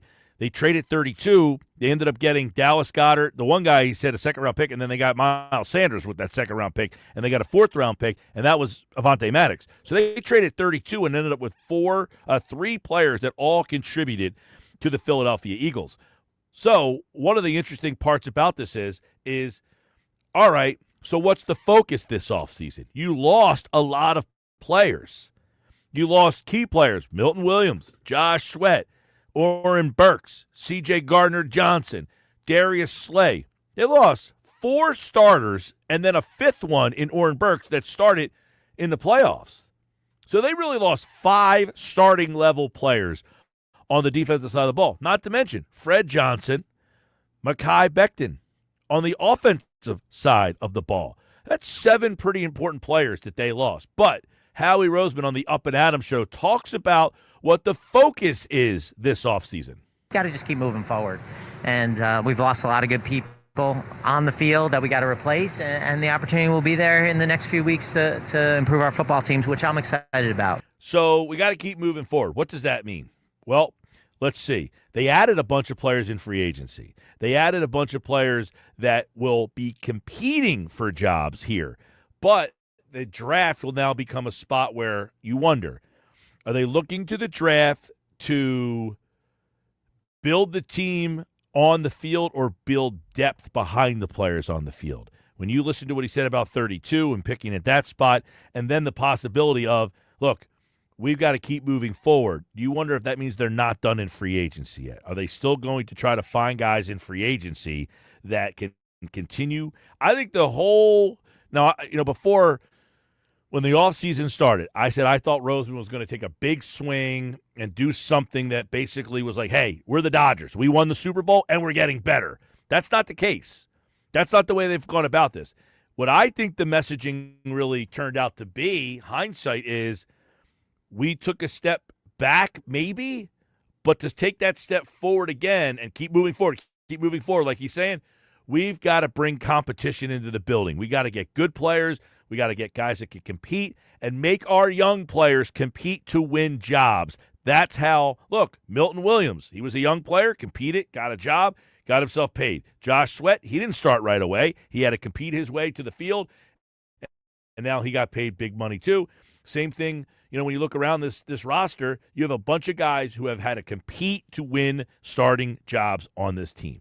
And I just want to remind people, Howie had said previously at the NFL Draft Combine that one of the lessons they had to learn from the last Super Bowl experience, this one, was he said, we gave out contracts, he said, to a lot of veteran players, and he said, we didn't build enough, we didn't lean on our young players enough because we were so focused on that current window. And Howie says that's where the evolution comes from. We couldn't do that again. Well, one guy they did key in on was Saquon Barkley. And Kay Adams on the Up and Adams show asked him, Howie Roseman, why? Why did you approach Saquon Barkley? Why was it that you went to him and extended the contract?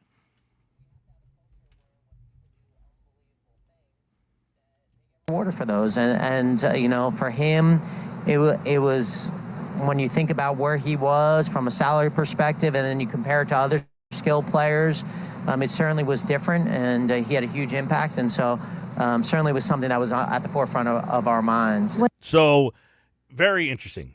Well, I love the answer. We have to let players know that if you do something well, the culture of this team has to be, if you perform, that you deserve to get paid. His salary, he said, now he made a lot of money. That was bonuses, signing bonuses, yada, yada, yada. But his salary was not on par with other running backs in the league. And he said, we had to get him there. Well, he said skill players, skill position players. Because remember, one of the reasons why Barkley signed here, remember he said last year, the Eagles didn't look at me as a running back. They looked at me as an offensive weapon. And I think part of what Howie's point there is that he said, if you look at the other skill position players, his value in terms of money was not on par with those guys. Because as we know, this offseason, guys like Jefferson and Chase and others have gotten big contracts. So I love the message, at the front. We have to let guys know the culture of our team has to be that if you do well, you will be rewarded. There's a lot of companies and businesses out there that could take a cue from Howie Roseman. Hey, man, you did a good job. We have to get this job. We have to acknowledge we're going to take care of and you. take care of it. Yeah. Here's more from Howie Roseman with Kay Adams. Was it after the Super Bowl? Like, when does that happen in your head? You didn't have to get to the Super Bowl to realize what an incredible year Saquon was having and the impact that he had on our team. And so I think it was all part of the offseason plan, and that's really our job. Like, no matter what we're doing during the season, we got to focus on the offseason. We got to focus on free agency and the draft. And then on Sundays, Mondays, Wednesdays, Thursdays, Fridays, whenever there are games on, we get to watch those games. So there you go. Good job from Howie Roseman on the Up and Adams show this morning, which I think is on what, FanDuel? It's FanDuel TV, yes. FanDuel TV. So she asked the question, when did you make the decision to make this? He goes, well, we didn't have to get to the Super Bowl to acknowledge that Saquon Barkley deserved a pay raise. And I love going back to the first answer he gave, though. Like, we have to set the culture that if you play for us and you perform, we have to approach that guy and make sure that it's known that we appreciate what you did for And us. that goes back to the mentality, Mike, that Howie talked about in previous interviews where he said, I learned from other GMs around other sports. He says that the quality of the people that you have is more important than anything else. And you got to take care of those people because you want to be good to the people who are good to you. And like you said, a lot of businesses can learn from the idea that Howie Roseman says, look, number one, are you a good person I want in my building? Number two, are you capable of doing the job that I need done on my building? And number three, if you do a good job at the job I ask you to do, because I know you're a good person, you are worth the time and the resources to thank you for it. Sports Bash, here we go. Roseman, we talked about this a while back, and I said I can't understand how no team has reached out to Howie Roseman over the years. I mean, at least there's been no reporting None. that any team has ever reached out to Howie Roseman about being a GM for their team. Kay Adams asked him about the reason why he has never thought about being a GM for another team. Well, I don't understand why are those talks even in consideration, Like, we're in the middle right here, Like, Let's we got a lot go. more work to do and a lot of more opportunities to improve our team and go kind of from there. So we're in the middle of what? We're in the middle of what? A run. That's what I mean. We're in the middle of not making this one, not making it Not one, 3 and 8 not years. two, not three, not four. 3 and 8 years. but trying to make this where this is something special at the end of a X amount of long years period. You always wonder, like, it's shocking to me that no team has ever tried to get Roseman away.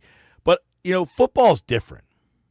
Football's different than the other sports where there really is no higher profile team. I mean, if you want to say Dallas is a higher profile team, you're not getting that job as the GM. Correct. Do you want to say but there's no Yankees. There's no job that, like, if you're working for the Kansas City Royals, the Yankees a better job. If you're working for, the Cincinnati Reds, the Red Sox is a better job. Right. If you're working for the Tampa Bay Rays, the Dodgers is a better job. Andrew Friedman. Well, Billy Beane could have gone to the Red Sox, and he decided to stay in Oakland. That's rare. But in football, being the GM of the Bengals and being the GM of the Browns is not that big of a, you know what I'm saying? Like, being the GM of the Giants is not like, oh, my God. There is no higher level of profile teams in the NFL. Being the GM of the Lakers is a lot different than being the GM of the Bucks. Correct. Baseball, basketball, much different than the NFL, where there's more of a hierarchy in those sports. Yeah, like the Eagles are no different than whoever. Like, so there isn't a higher profile job for him to really go get. So being the GM of the Philadelphia Eagles, he looked at it and says, that's my job. That's the job. That's the job in this league is the Philadelphia Eagles GM. It's not like saying, hey, you can go to X team and that's a higher profile job. Well, it's also the job because he helped make it the job. And That's I think true. there's a level of pride that he has with the fact that I have been a part of this rebuild of this, retool of this organization to make it into a team that would get to 3 Super Bowl appearances in an 8-year period. Right. I think he's trying to say, or he in that comment saying, we're in the middle of this. We're trying to make this where this is the premier job in the NFL, because right now there really isn't a premier job in the NFL. They're almost unilaterally thought of as you have one of the 32 jobs in this league. Sports Bash Live, 97.3 ESPN, the 97.3 ESPN free mobile app. Live video streaming on the X platform, YouTube, at Mike Gill Show. Sanchez has 3 strikeouts in 3 innings now. So he's on pace for 1 strikeout an inning, which would not be good enough. No, it's not. He's going to have to get 2. They showed the live odds on TV. His over-under's dropped down to 5.5 now. Yeah, I think he'll get that, though. No, the problem with him is he's at 50 pitches. So if he doubles that up, he's only getting to the 6th. He had a 3-2 count, the first hitter of the game. So, yeah, he's been working. Let's put it that way. Yeah, 50 pitches, 32 strikes. That's a pretty good number there, by the way. 3 innings, 3 strikeouts. He's going to have to get 2 strikeouts in the next inning to get a shot. 2 strikeouts next 3 innings. Gets 2 in the next 2 innings. 2 each of the next 2 innings. Yes. That would give him 4 more. That gets him to 7, which gets him to the number that is original over-under. The original over-under. All right, more Sports Bash coming up, 97.3 ESPN. Football at 4 is on the way. We got a lot of football at 4 today. We'll talk about what Roseman has to say down there, the Tush Push possibilities, and don't forget, coming up, we have another edition of Nick's Nuggets on the way here on the Sports Bash. 4:30 today, the Nuggets, and Nuggets text me today. He said he has a lot of Nuggets today. Looking forward to that. More Sports Bash coming up, 97.3 ESPN.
3:51, Phils and Rockies up at the ballpark.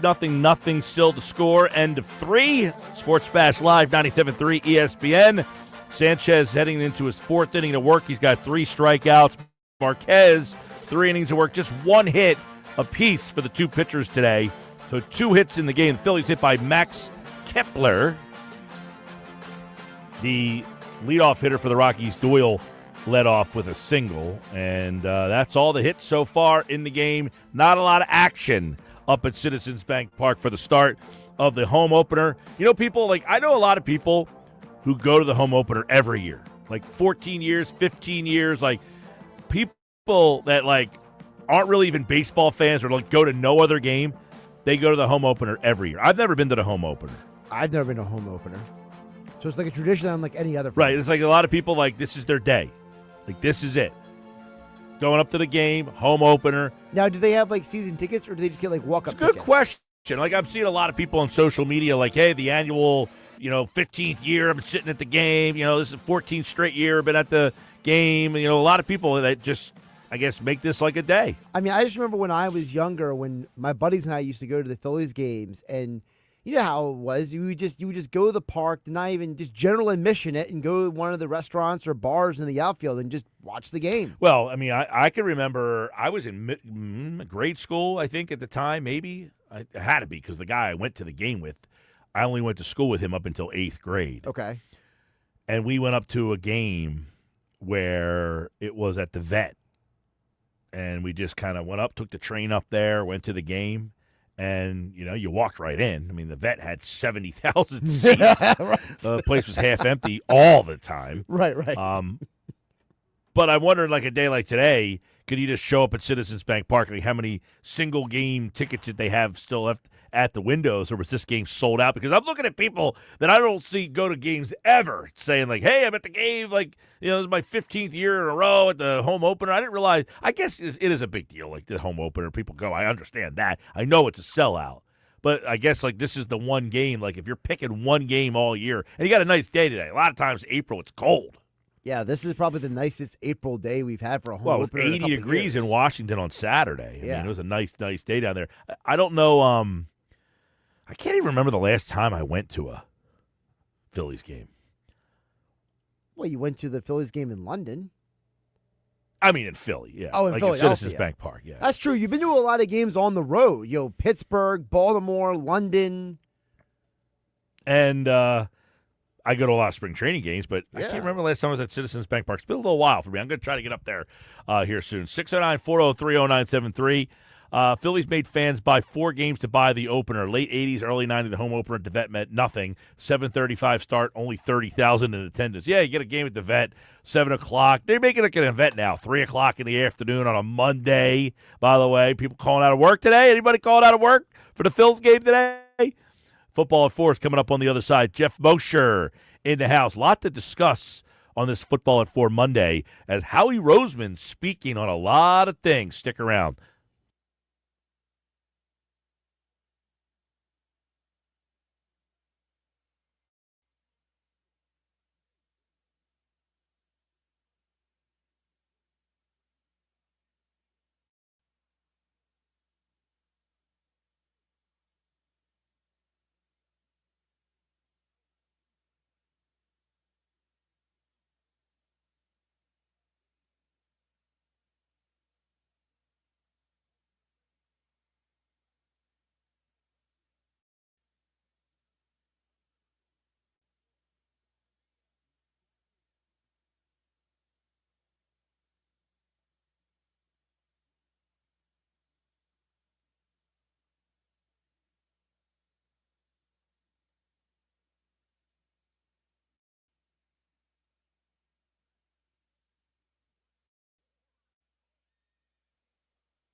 And Football at 4 is powered by the Inside the Birds podcast. It's brought to you by Bet365. Whatever the sport, whatever the moment, it's never ordinary at Bet365. Howie Roseman at the league meetings today and basically had some interesting things to say. Definitely stuff worth getting into with Jeff Mosher here, who's going to join us in about 8 minutes from now for today's Football at 4. You know, we played the audio earlier of why they decided to pay Saquon Barkley.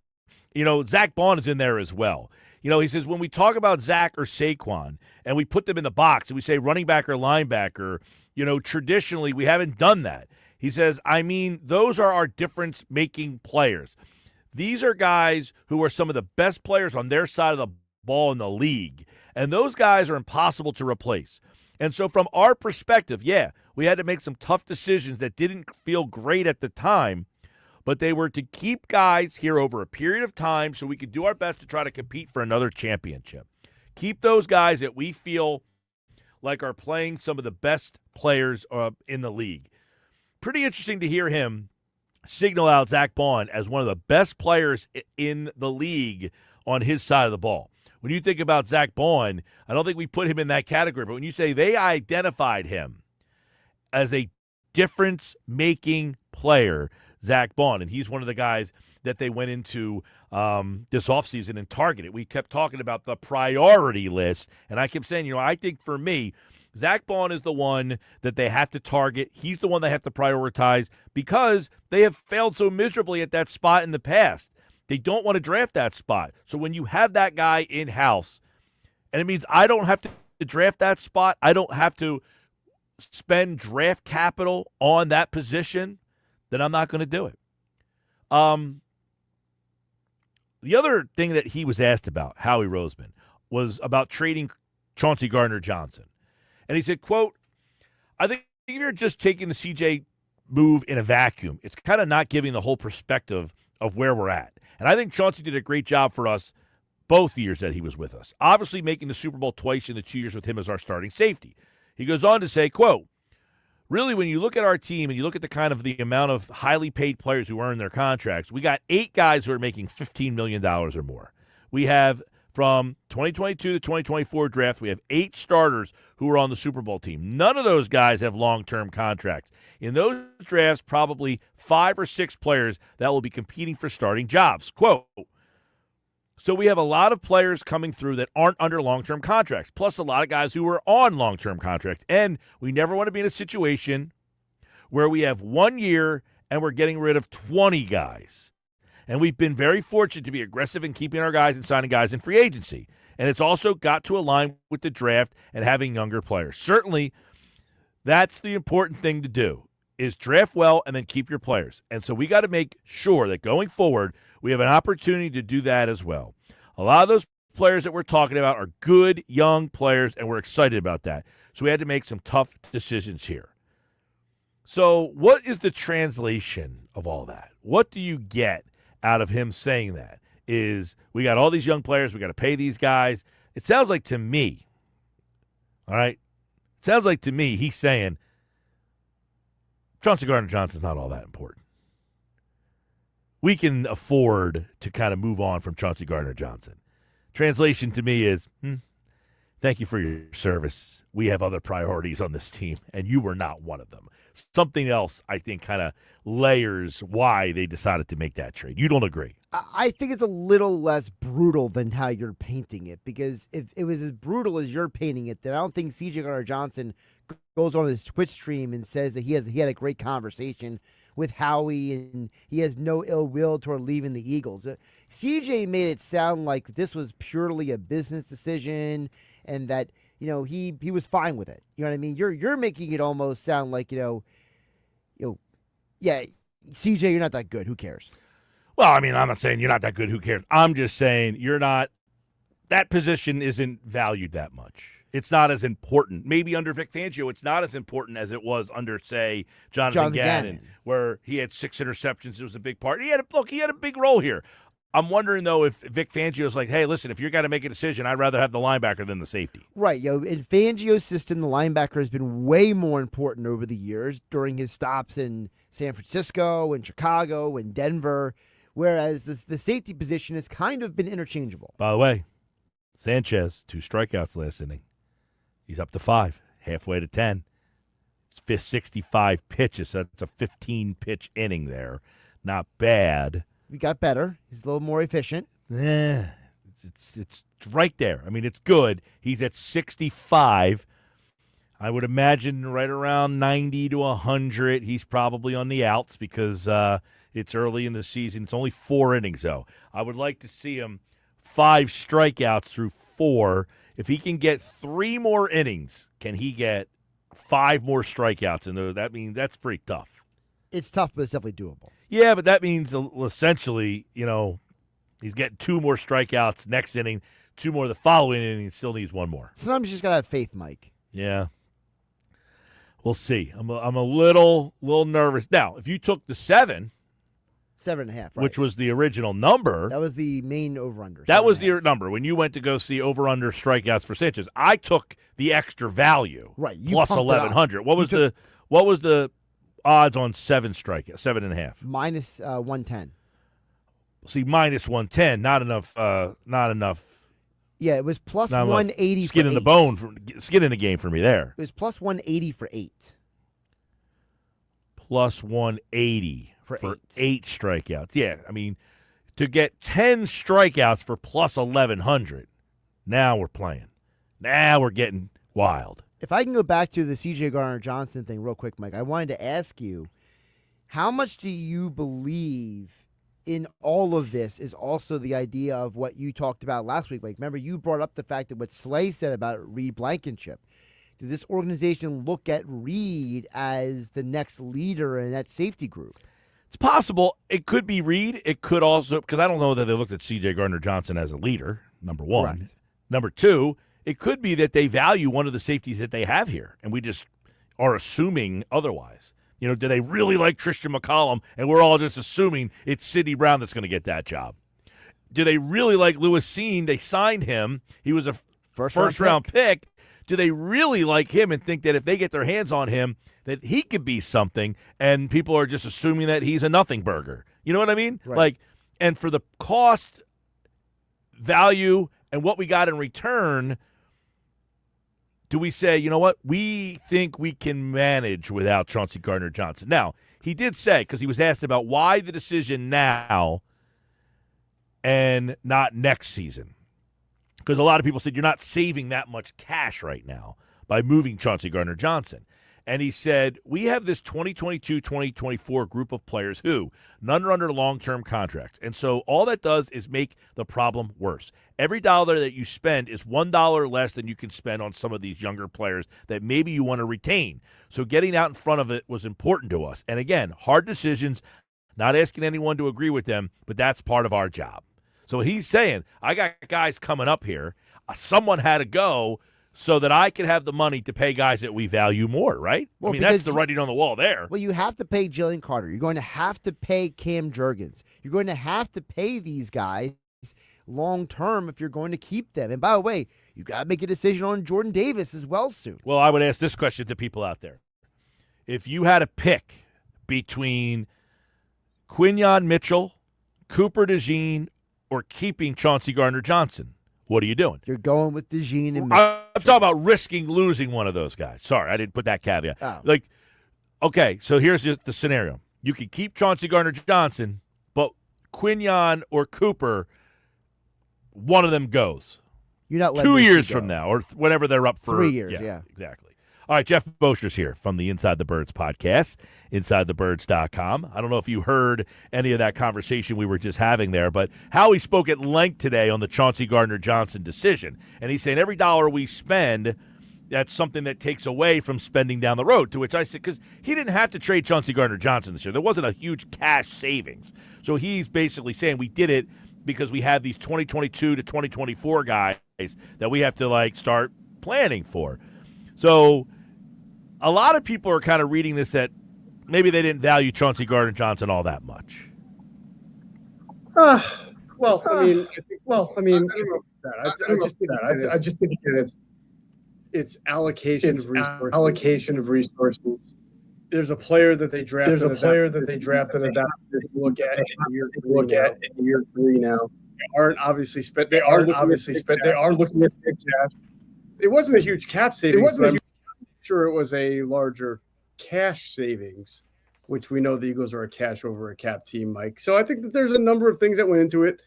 We've talked about this before. After the 2022 Super Bowl, they did similar things. They were looking ahead to young players that they knew they were going to have to give long-term money to, like a Landon Dickerson. They had to do that with Mailata. There were other players that they were going to give money to. And so they said goodbye to a player like Javon Hargrave, and they said goodbye to Marcus Epps, who did well, and they said goodbye to TJ Edwards, right? And you're just seeing a lot of the similar type of path to follow down here. Well, and listen, I don't know if Vic Fangio's like, hey, listen, if you have to choose someone, he's the guy I value the least. Or do they also say, hey, we can withstand losing him because there's somebody that we like that maybe we're not do they like Tristan McCollum more than we think? And they're saying, well, I'd be fine playing Tristan McCollum. If you think you can get value there, I'm okay with that. I mean, the player is Sidney Brown. They drafted him in the 3rd round 2 years ago. He was obviously had his career beset by the ACL injury. And because of that, he started off slowly behind the new system that Vic Fangio put in place. So he never really was able to leapfrog Tristan McCollum on the depth chart last year. And it'll be up to him to be able to do that this spring and this summer. All right, Jeff Mosher here. Other things that were discussed today, Howie Roseman talking a lot. He was asked about, I thought this was kind of interesting because he but he gave a great answer, I think, if you're an Eagles fan. Why did you go out and sign Saquon Barkley and Zach Bond? And he said, we have to show the culture that that's what we do. And these are two of the best players at their position in the entire league. Now, this doesn't always ring true. You might be a great player, and that doesn't mean they're always going to come to you. But at least that's the culture they're trying to present on the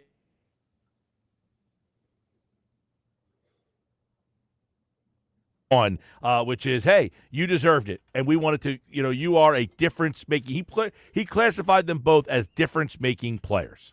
And they certainly were. I mean, I don't know where the Eagles defense would have been if Zach Bond didn't play at the level. Looks like we got a bad connection with Jeff Mosher, so we'll try to get him back on the stream here. There we go. All right, I think we got you back there. Yeah, so he classified both Bond and Barkley as difference-making players, and he admitted, hey, that's not positions that, we are generally people think. So I think, he's trying to show the culture that will do that. But the changing of the mentality of, hey, if you're a running back and you're a linebacker and you're a difference maker, we'll break the bank for you. Yeah, I think difference maker is the big word there for both Saquon Barkley is not your ordinary running back, and certainly Zach Bond, I don't know where the Eagles defense would have been last year if he didn't play at the level that he played at. Now, I don't think this is the start of a trend. I don't think 6 to 7 years from now, the Eagles are going to be known for being the team that pays top of the market money for inside linebacker. But while they have Zach Bond here and coming off the year that he had and the person that he is and the culture that they have and they're trying to keep, it made sense for them to do that. Roseman was asked, Jeff, about Dallas Goedert. He said, quote, there's no update. Obviously, Dallas has been a tremendous player and person for us. We have tremendous respect for him. And in both those regards, as a player and person, the opportunities we got in free agency with Harrison and Keelan were just opportunities we felt were good for our football team. And I know certainly Dallas is a unique player. So really, that's kind of where we stand. Where do you think the team sits at this time with Dallas Goedert? Are they trying to see if they can get a pick? Do they not want to lose him? Or is it a fait accompli that they're trying to see if somebody will take on Dallas's contract? Yeah, that's what they're at. And you'll notice that Howie did not even try to throw any cold water on what's been out there about, from us and some others about how he's been given permission to seek a trade. He didn't ask for a trade. We didn't say that, but he was given permission to seek one. It's the last year of his deal. The Eagles would love to find – the Eagles don't want to give this guy away. I mean, he's a valuable player. He's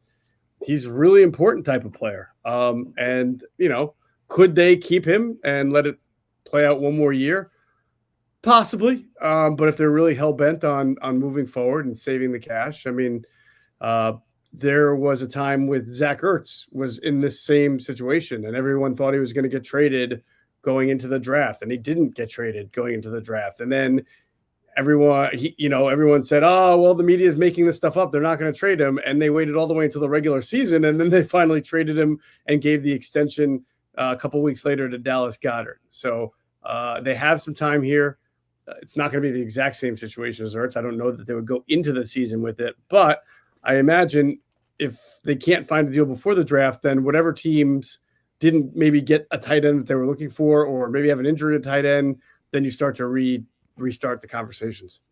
Right, and that's the one thing is between now and the draft, I guess there was reports before they're hoping for a 4th-round pick, and if nobody gives that 4th-round pick, then they have to make the decision. Do we just want to keep him, or are we so financially strapped that we have to cut ties with him? And you're hoping it doesn't get to that point. Because I would imagine, Jeff, you're looking at the tight ends on this roster now, and you don't have enough to compensate for losing Dallas Goedert. We had Andrew on Friday, and he was talking about the 2 guys they signed this offseason. The 2 guys that would really have to battle to try to make the roster as opposed to replacing Dallas Goedert. Yeah, and I don't want to say financially strapped. That's really not the issue. They're plenty under the cap, and they're $22 million under the cap, by the way. Right, but the cap is meaningless. It's what the cash budget that was given to Howie Roseman for the team and what he has to do subsequently with that cash for not only free agents and draft picks, but in-house extensions and things like that. So they can. I'm positive the way they structure their contracts, they could keep Dallas Goedert this year and being fine. But they're motivated to want to move. And yes, they've stockpiled. All right, Jeff. It sounds like, and I know you're probably hearing the same stuff, is that the push for the Tush Push to get pushed out is growing and growing to where Sirianni is now going to his former coaches and trying to get them on board to sign up for this. He's got Stefanski, it sounds like, on board. He's got Shane Steichen on board. Stefanski obviously didn't coach here, but he has already come out and said that he's going to vote for it. Steichen, Gannon, guys, he said they wouldn't be head coaches without that play. But are you surprised that it's gotten to a point where it sounds like it's gaining momentum? No, I'm not surprised at all. In fact, I've been wrong on this, but I've felt that the Tush Push was eventually going to get outlawed, and I still do feel at some point it will get outlawed. So it doesn't surprise me. It's interesting to hear Sean McDermott talk about it because he seems to be on the side of outlawing the Tush Push, and yet his team has used it as much as the Eagles and maybe had as much, if not more, success with it. So you have to take that with a real, I would say, objective, looking at that through a very objective lens. Here's someone who's really benefited from it, but is also saying that he doesn't believe it should be part of the game, and that if it is going to continue, he may have to look at other ways to execute it. So it just shows you the kind of diverse viewpoints there are about this play. Now, do you think that teams are going about it the wrong way of why they want it out? I understand why you're asking that and what you're asking. I think that it's hard to when the real reason is sour grapes. I think it's hard to dress it up and make it look better. Like some teams have talked about player safety, yes. And yet nobody's gotten hurt. However, I don't think anybody has to get hurt for player safety to be raised. I think when you look at Frankie Louvu leaping over a pile multiple times, you can point to that and say, hey, if people keep doing this, at some point, someone is going to get hurt. So I think there's a little bit of fairness in it, even though the evidence is to the contrary. I really just think it's an optics thing. People don't like seeing it. It's a sour grape thing from the teams that can't do it and have lost to it. But for the league itself, I do think it's an optic. They don't want to see 5, 6, 7 Tush Pushes a game. And now they don't want to see other teams now trying to use like their tight end and other players to do it and sort of creating this cottage industry of Tush Pushes using different players. Yeah, see, like for me, listen, I think the play should be banned, personally. I don't think the offense should gain such an advantage that 3 players are able to forcibly run forward and push a guy forward. I don't think that should be allowed. Like, you can't on defense use leverage, so why on offense can the runner get leverage? I just think the play from that aspect, if teams said the legality of the play is what we're questioning here. You have 3 guys pushing 1 guy forward. That shouldn't be legal. Like, you shouldn't be able to have that extra advantage. That, to me, is the way that you present this to the competition committee. Yep. You could also point out along those lines the discrepancies in how it's enforced and regulated compared to other football plays. For example, there have been plenty of tush pushes where the first second and a half looks like a stalemate, and then it's finally, Jalen Hurts gets pushed over the edge and then picks up more yards on occasion. And you could say, well, if this were a running back on the outside of the tackle box and met by two defenders and there's sort of a stalemate for a second and a half, they're going to blow the whistle and say that's forward motion. And you never hear forward motion blown or called during the tush push. They always let it finish out and determine where the spot of the ball is after. So that's another area. You could say it's not been regulated consistently because it's hard to see what's going on under that pile and whether they're stalemating or not. So that would be another way to go about it. All right. By the way, to go to the Phillies bet that I threw out there, Moshe, I'm sure you're interested because I know you were listening at that point. Christopher Sanchez is up to 7 strikeouts now in 5 innings of work.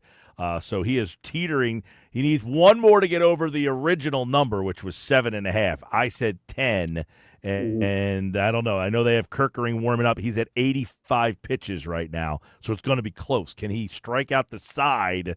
He would probably need to do that and some. But Christopher Sanchez making a good case for my Cy Young dark horse at plus 2,500.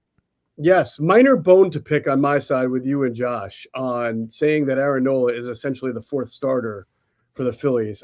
Listen, I get the point. I mean, I think the talent of Luzardo, and certainly after one start, is there, and Christopher Sanchez has been on the upswing. But we can't look at 10 years of being an above-average pitcher who is as dependable and reliable. Yes, he can't keep the ball in the ballpark at times. Yes, he's a roller coaster, a Nola coaster. But those two guys would sign up right now for 10 years of Aaron Nola's exact career stats. I believe that because even though they might be more talented, you just don't know. And Luzardo is struggling with injuries. You're right about. I don't want to put Nola in this box where you're just not that good of a guy. He's been really good. I'm not disagreeing with you, but I'm saying I think it's a good spot if he becomes your 4th guy, that he was your 2nd guy because of his dependability and all that stuff. And now if you have guys who have just have better stuff and it's moved him down and not made him as important, you could do a lot worse than saying he's your 4th option, is my point. Yeah, for instance, there was guys in the past. Sanchez and Luzardo pitched better than Nola this year. That is great. Yes. Yeah, like in the past, you have a veteran guy like a Charlie Morton who's like really, really good, and he's your 4th guy. You're like, hey, I know I still have Morton to go as my 4th guy. You feel now the interesting part will be in that series when there's a 5-game set and you need 3 starters, not 4. Who gets the 3 starts? That's the one where it's like, how do you determine between that group of guys, Luzardo, Sanchez, Wheeler's going to get one of them, and Nola, and maybe even Painter. What if Painter comes out there and just dominates in his 2 months of work? That, my friend, is what we call a good problem to have. Exactly. So that's all I was saying. This wasn't a disparaging remark about Nola.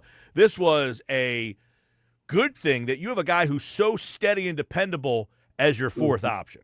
Yeah, I get that. That part, it makes sense. All right, Jeff Mosher, little football at 4 for you. A lot of news today on the football world. Howie Roseman down at the owners' meetings, and we'll have more this week on football at 4. Thanks, bud. You got it, brother. All right, that's Jeff Mosher from the Inside the Birds podcast here on the Sports Bash Live on 97.3 ESPN, the 97.3 ESPN free mobile app, live video streaming on the X platform and on YouTube at Mike Gill Show, 609-403-0973 on the text board, 609-403-0973. Quick update on Sanchez. The score is still 0-0. Sanchez has 7 strikeouts through 5. So those of you who bet just Sanchez to go over 7 are in good shape if he goes back out there for the 6th. I'm laughing over here because Bouchard is having a rough day in right field. This is now the 2nd different play in right field that he has misjudged, and he has basically collided with the wall in right field. And the 2nd time, he literally just stopped what he was doing and just rested on the wall and talked to the fans for a moment. Tough day at the office. Yeah. Well, it's 0-0. I know Kirkering is warming up. Yes, he is. They have him on the screen right now. So does that mean he's going in? I think they're going to give Sanchez a chance to go out there and get to the 6th inning, but it's one of those deals where it's like 85 pitches. If you get in trouble, you're done. 85 pitches, and it looks like it's going to be 9-1-2 for the Rockies. Although we do have 2 men on base with 2 outs here. For the Phils. All right, check back in. Coming up next, Knicks Nuggets here on the Sports Bash. Nick Earnshaw joins the conversation. More Sports Bash on the way.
All right, 432 Sports Bash Live 97.3 ESPN. Time for another edition of Nick's Nuggets, brought to you by The Hub. Gear that works as hard as you do. Christopher Sanchez back out there, getting a chance to get into the sixth now. He's at 91 pitches. I would imagine this is his last inning because, baseball. That's why. Baseball. 91 pitches, sixth inning, shutout going. Like resting a 24-year-old basketball. Why is Quentin Grimes not playing tonight? Rest. 24. You need rest. Nick Earnshaw's back with another edition of Nick's Nuggets here on the Sports Pass Live on 97.3 ESPN. Nick's Nuggets. What's up, Nuggets? Hey, Mike. How are you? Yeah, bad at bat by Schwarber. Not great for the Schwarber leadoff crew over here. So, it's all right. It's all right. We'll get another chance. We'll get another chance there, Kyle. Still nothing. As you mentioned, Sanchez back out there for another. And yeah, it's baseball, right? In 2025, 91 pitches, shutout, home opener. You got to let him rock, man. Go to 145. Can you imagine being a pitcher and being okay with that? No, I'm super competitive. I would never want to come out of games when I was younger playing baseball. Never. I'd leave me in there until my arm falls off. Seriously. I mean, that's how it should be. But, we got to worry about everyone. We have a long season, and then we got to take them out probably after this inning. So that's just baseball in 2025. Yeah, Mike. I'm interested to see how much longer he's going to go here. Is he done? No, nope. He just gave up a home run. There it is. Live on the air, 1-0. So maybe they should have pulled him. Maybe Kirk Ring should have came in. What are you doing leaving him out there for 92 pitches on his first start of the year? Yeah. These guys can only go 75 pitches? It's so funny because my great uncle, I think it's three greats at this point. The Moose, George Earnshaw, 1929 A's. I mean, he pitched twice. He almost pitched every World Series game in 29. I mean, come on. It's in the blood here. You got to pitch every day. You got to pitch 100 pitches every day. I mean, they used to do it like all the time back then, and it was no problem. Now, granted, they weren't throwing 100 miles an hour, but I mean, listen, they were pitching every day. Yeah. Well, listen, these guys do throw harder, but as I so frequently like to remember, nobody cares how hard you throw ball. Can you pitch? Can you command? Can you control your pitches? That is the main part of it. But, Mike, we got enough to talk about pitching. Who cares? Who cares about pitching right now? I would have been remiss if I was not going to start the Nuggets talking about torpedo bats. I mean, if I wasn't coming on today, I wouldn't know what to do because I could not. I was itching. I texted you today. I was like, I got so many Nuggets for you, Mike Gill, and the 97.3 ESPN audience. The torpedo bats. I mean, this has been wild. Now, this is nothing new. There were people and players that were using them last year, okay? All of a sudden, you saw a bunch of New York Yankees using it over the weekend. They scored 20 runs, hitting all these home runs. By the way, Aaron Judge, I think there's a misconception out there. He did not use the torpedo bat. He did not use it at all. He is not a fan of the torpedo bat. So I want to make that clear. He is not part of the torpedo bat family, like Jazz Chisholm, like Anthony Volpe, Paul Goldschmidt, etc. So he did not use it. I was going back and forth on this, and I wanted to do a deep dive on the whole thing because, I mean, you saw, I even put out a poll on Twitter, just a question out there. Is it cheating? Is it not cheating? I just wanted to see what people's reaction were, and I did a little bit of a deep dive. Now, the dimensions, this is according to the New York Post, the new dimensions do not violate Major League Baseball's official rules or the bat supplier regulations, and they're not for everyone. Like Aaron Judge, who indicated on Sunday morning, according to the New York Post, that he had little interest in trying out the bats, okay? So this had to go through a process to get approved, these torpedo bats. There was no rules broken. It follows every guideline that Major League Baseball has, and I can pull up the rule itself. They did not break any rules. These torpedo bats did not break any rules. The New York Yankees had an MIT individual, a guy who went to MIT, who is now with the Marlins, was with the Yankees organization for a few years up until 2024, now with the Marlins. He was the one who kind of created this bat. And all it is it moves more the barrel towards the middle part of the bat. That's really all it does. And it can help guys like Anthony Volpe with the New York Yankees who hit a lot of balls on the inside part of bat and the barrel and get jammed all the time. So that's kind of the whole thing and the whole flubub about everything. But I'll say this. Alec Boehm used it today, by the way. He used the bat today. I was going back and forth on this. It's an innovative and creative way to bend the rules, and I don't have a problem with it. This is not a corked bat. It's not. I think it's an innovative way for something that hasn't changed in years. The rules were there. I'm surprised no one tried this way earlier and way back. Mike, your response. I think this is like one of those things that it just was a quirky coincidence that the bat came in and a bunch of home runs, and now everybody's saying that this is the reason why. I would imagine it's a fad that'll probably go away quickly. You know, all that stuff that we hear. These fads, they come and go in baseball. It's like I got to find something new to teach. Otherwise, you know, if I'm teaching the same lessons as the guy across the street, what differentiates you from me? So I got to come up with some new lingo to say, whoa, that's the place over there that's teaching this. Same with the bat. You know, if you know someone's paying $500 for a bat, I'll just create a bat that's now $800 because I know someone's going to pay $800 for the bat. So, yeah, sure. It's a great marketing thing. Hey, the bat looks different. It's a little quirky, blah, blah, blah. If you're getting jammed, you can't hit. I agree. So I got to make a bat for a guy who essentially can't hit. And that's what I've done now. You can't hit, so I'm making a bat for you. I hear you, but I'm surprised. I mean, it's within the rules. You're allowed to do this. I mean, there's nothing. I don't have a problem with it. Like, if you can't hit and you need to use a torpedo bat, so what? That should be ruled against you. Like, if you have a Hall of Fame case or something, you know what I mean? If your numbers start going astronomically up, that's different. But it's within the rules. And if you're baseball, if the bat really does help that much, okay, if it does, I think baseball should lean into it. You know, you want more offense.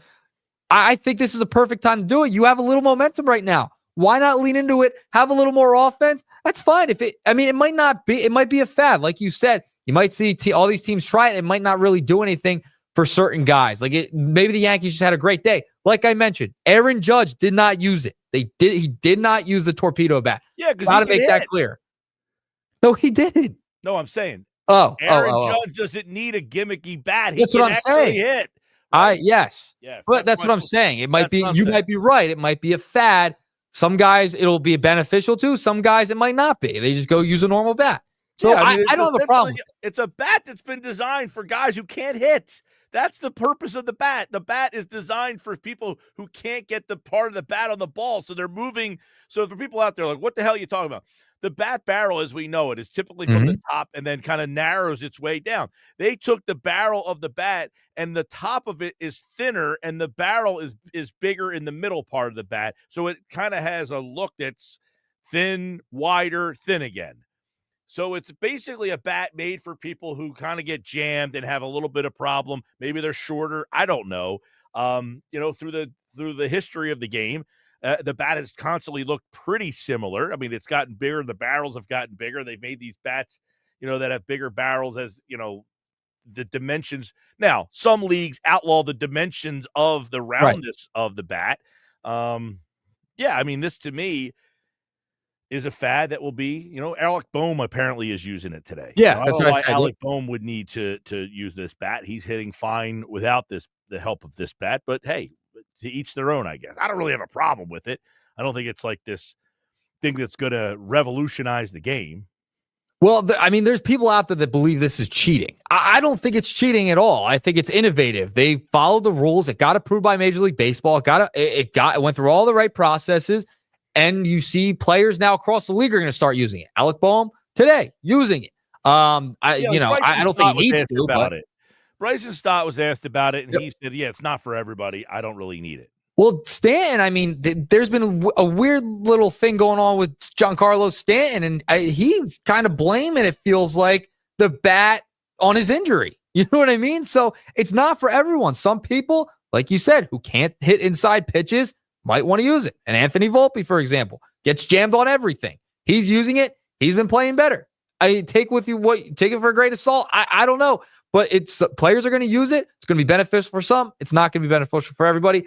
I have no problem with it. I think it's an innovative idea. Cool. If it works, great. If it doesn't, oh well. I don't think it's cheating though. I don't believe it's cheating. I don't know. I don't have a problem with it. I don't think it's cheating. I don't think it's going to catch on to this degree. Now, what I will say is going to happen is, like everything, somebody puts on one of those ridiculous oven mitts, and now kids who don't even slide are wearing oven mitts. Well, yeah, that's another thing. Right. So, but what you're doing though is you're influencing younger players to now want to emulate these guys. So you're going to see somebody make this bat. They're going to charge an exorbitant amount of money for it because people are going to buy it because they're using it in the pros, and that's what's happening here. You know those oven mitts? They charge like $100 for those things. Oh. And I say a good one, well, I don't want to say a good one. None of them are. I got kids who wear oven mitts the whole year and never slid once in their life, but they wear not one oven mitt but two. Well, here's the other thing. Like in Little League and maybe travel, they tell you to slide with your feet first anyway. You're not sliding head first anyway. So what do you need the oven mitt for? You don't need it at all. Right, exactly. Well, some of them you're not even allowed to slide yet. That's what I mean. A certain age. Yeah, so what are you buying an oven mitt for? Why are you just wearing it on first base? Like for the younger kids out there, you don't need an oven mitt. Please, you don't need one. You're not supposed to be sliding head first anyway when you're younger. You're supposed to be sliding with your feet first. And some you can't, like you mentioned, you can't even slide anyway. And nobody can tell me. First off, the kid's not wearing it for safety reasons. No. They're wearing it because they saw a pro wear it. Yes. No kid is like, you know what? I need to protect my thumb. Can I wear this? Because there's not one person that could say, you know what really looks cool is when I put that oven mitt on when I'm on the bases. It does look ridiculous. It looks ridiculous. I know how much you hate it. A kid can say, this makes me look really cool. Well, maybe it does. Maybe it plays. Maybe it plays the next day on Monday at school. I mean, it might play. You never know. Well, it's whose is more expensive? Where did you get yours? What brand is it? All that stuff. It's not because, hey, man, I want this because it's going to protect my thumb.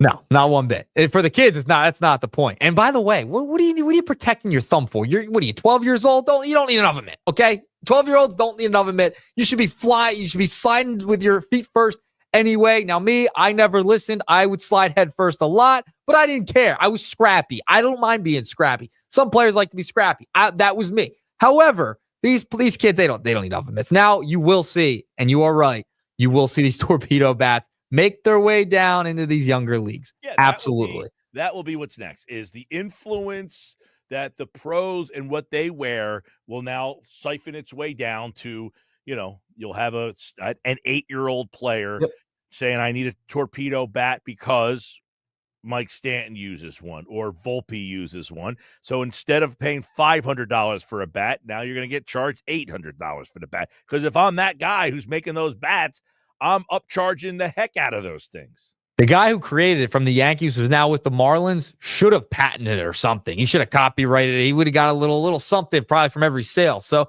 who knows? Maybe he did. You never know. By the way, 2 Mike Stanton references from you today. I heard earlier in the show. I'm just saying. Giancarlo. It's Giancarlo now. You got to remember that.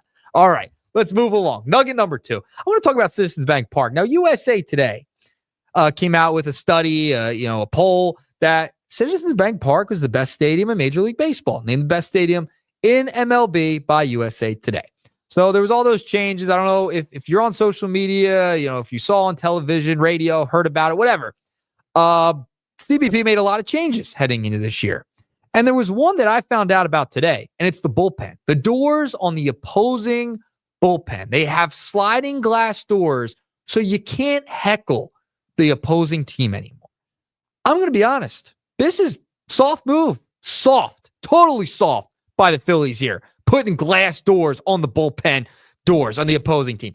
First of all, and by the way, the Rockies were outside of those doors sitting in front of them. They brought the chairs outside into the bullpen, sitting in front of the doors, okay? So apparently the players don't love it, especially during a day game because, shadows and everything. We had a lot of talk about shadows over the weekend. But this is ridiculous. You're putting no. That's part of Citizens Bank Park. You can say something to the opposing team. Sometimes you can cross the line, which I understand. They get removed. Those people get removed. but you can't put sliding glass doors there. Even the opposing manager of the Rockies was asked about it today. He said, our guys are tough enough. All right. Essentially, I'm paraphrasing, but I mean, that's weak by the Phillies with the doors. I didn't see the picture. I did hear about it, but I haven't seen what it looks like yet. What's it like? So it's inside the bullpen. It's like there's like a in glass, like cased in or something. Yes. So the way they did it is you have the mound, where you're warming up, and then where they sit in like that dugout kind of part in the bullpen. They have the glass doors in front of that. So that is where the glass doors are. And then you had the Rockies players and bullpen relief pitchers in front of the doors today, sitting in front of them. I mean, it's just not going to work out. They're going to have to remove them probably by game like 5. Okay. Yeah, kind of a weak sauce, I guess. But I'm glad that the Rockies decided to say, you know what, we'll take a pass on this. We're big boys. We can handle it. We'll sit outside. Yeah, I'm sitting here. I'm watching the game. And was it air conditioned? I don't think so. They had one door open because you could slide them. There's like a bunch. It's like a suite. If you've ever been in a suite, they have those sliding glass doors at the link. It's similar to that in essence. And it's like a door. It's stupid. They got to get rid of it. I'm sorry. You can't. That is part of the aura of Citizens Bank Park in the standing room only section. That's just what you get when you come into town, man. I mean, I don't know. Come on. Easier said than done for us. We're not the ones in there taking the abuse. Well, guess what? The Rockies manager said, hey, they got tough guys. All right. They got tough guys. You can handle it a little bit. Now, if someone that goes over the line, that's not what I'm advocating for. I'm just saying, you got to take a little bit of heat sometimes. You're the opposing team. Come on. Yeah. I mean, they could pick and choose. These guys chose to be tough. We'll see if the Mets feel the same way. You're playing the Rockies this week. All right. When the Braves, Dodgers, Mets get in there, let's see if it's as clean. So now we're gonna go hide in the shadows. In the shadows, you can't even see the game from there. I mean, it's brutal. So anyway, that was my one beef. Everything else seemed pretty cool. That was my one beef with everything. The new changes. Did you see? So last year we were at spring training last year, and they had these beer bats. They had the bat. Yes, and now they have the holders. I've got the beer bat with a holder. So that's huge. The beer bat in the holder on the ground there. That is huge because I've gotten a beer bat at a game before, a couple of beer bats. Okay, it's a tough. You're gonna hit somebody in the head with it because it's so big. You're trying to drink from it, and how close it is, the proximity of the chair in front of you, the person in front of you. You gotta like turn to the side. That's huge. That's huge. Absolutely. So I'm a big player on that. Yeah. So I'm a big proponent now. Like these stadiums are so like. I can't believe that none of these stadiums have seats yet to where like the table, like an airplane, where the table comes out and like comes out in front of you. Yeah, I'm shocked that doesn't happen either. But Mike, I mean, I had plenty more nuggets. We just ran out of time. 2-pack of nuggets for you. I'll save those. I'll reheat them tomorrow. I got a couple of nuggets I'll reheat for you tomorrow. Okay, man. I didn't even realize what time it was. I know. For a while there on those nuggets. All right. I know. Josh had to remind me.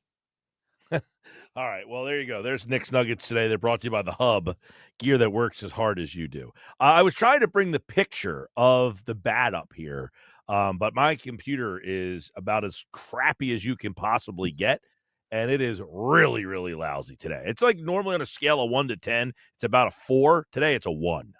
I've had those days with my computer, too. I understand, Mike. All right, 2-pack of nuggets. I'll see you tomorrow. I tried sharing the picture for the people out there, but I just I can't get it to it happens. All right, there you go. There's the Nuggets today. Peace. Hey, 2-pack of Nuggets. The bad thing I could care less about, really. That to me is, if it's not a fad, then great. It's a bat that people are using to hit. Great. It doesn't really do much for me. The whole thing this weekend, them asking all the players about it and everything. It's a different bat. Bats have evolved over time. I used to use the Black Magic. It was the black bat with the gold, yellowish kind of Easton, and then you had the green and gray one. They were the only 2 bats you could really choose from. Bats have evolved over time. They're like cartoon bats now. Ball gets hit off the bat, goes like 450 feet with some of these bats. It's basically just a different bat. Now we'll see if it works out for some of these guys. You know what? Hitting is really hard, regardless of what bat you're using. All right, update on the Phillies Home Opener coming up next.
All right, 5 o'clock, Sports 97.3 ESPN, the 97.3 ESPN free mobile app, live video streaming on the X platform and YouTube on a Monday. Phil's down 1-0. They can't get anything going against the Rockies today in the home opener at Citizens Bank Park. They are struggling along for the second day in a row against a really, really bad team. This Rockies team might be historically bad.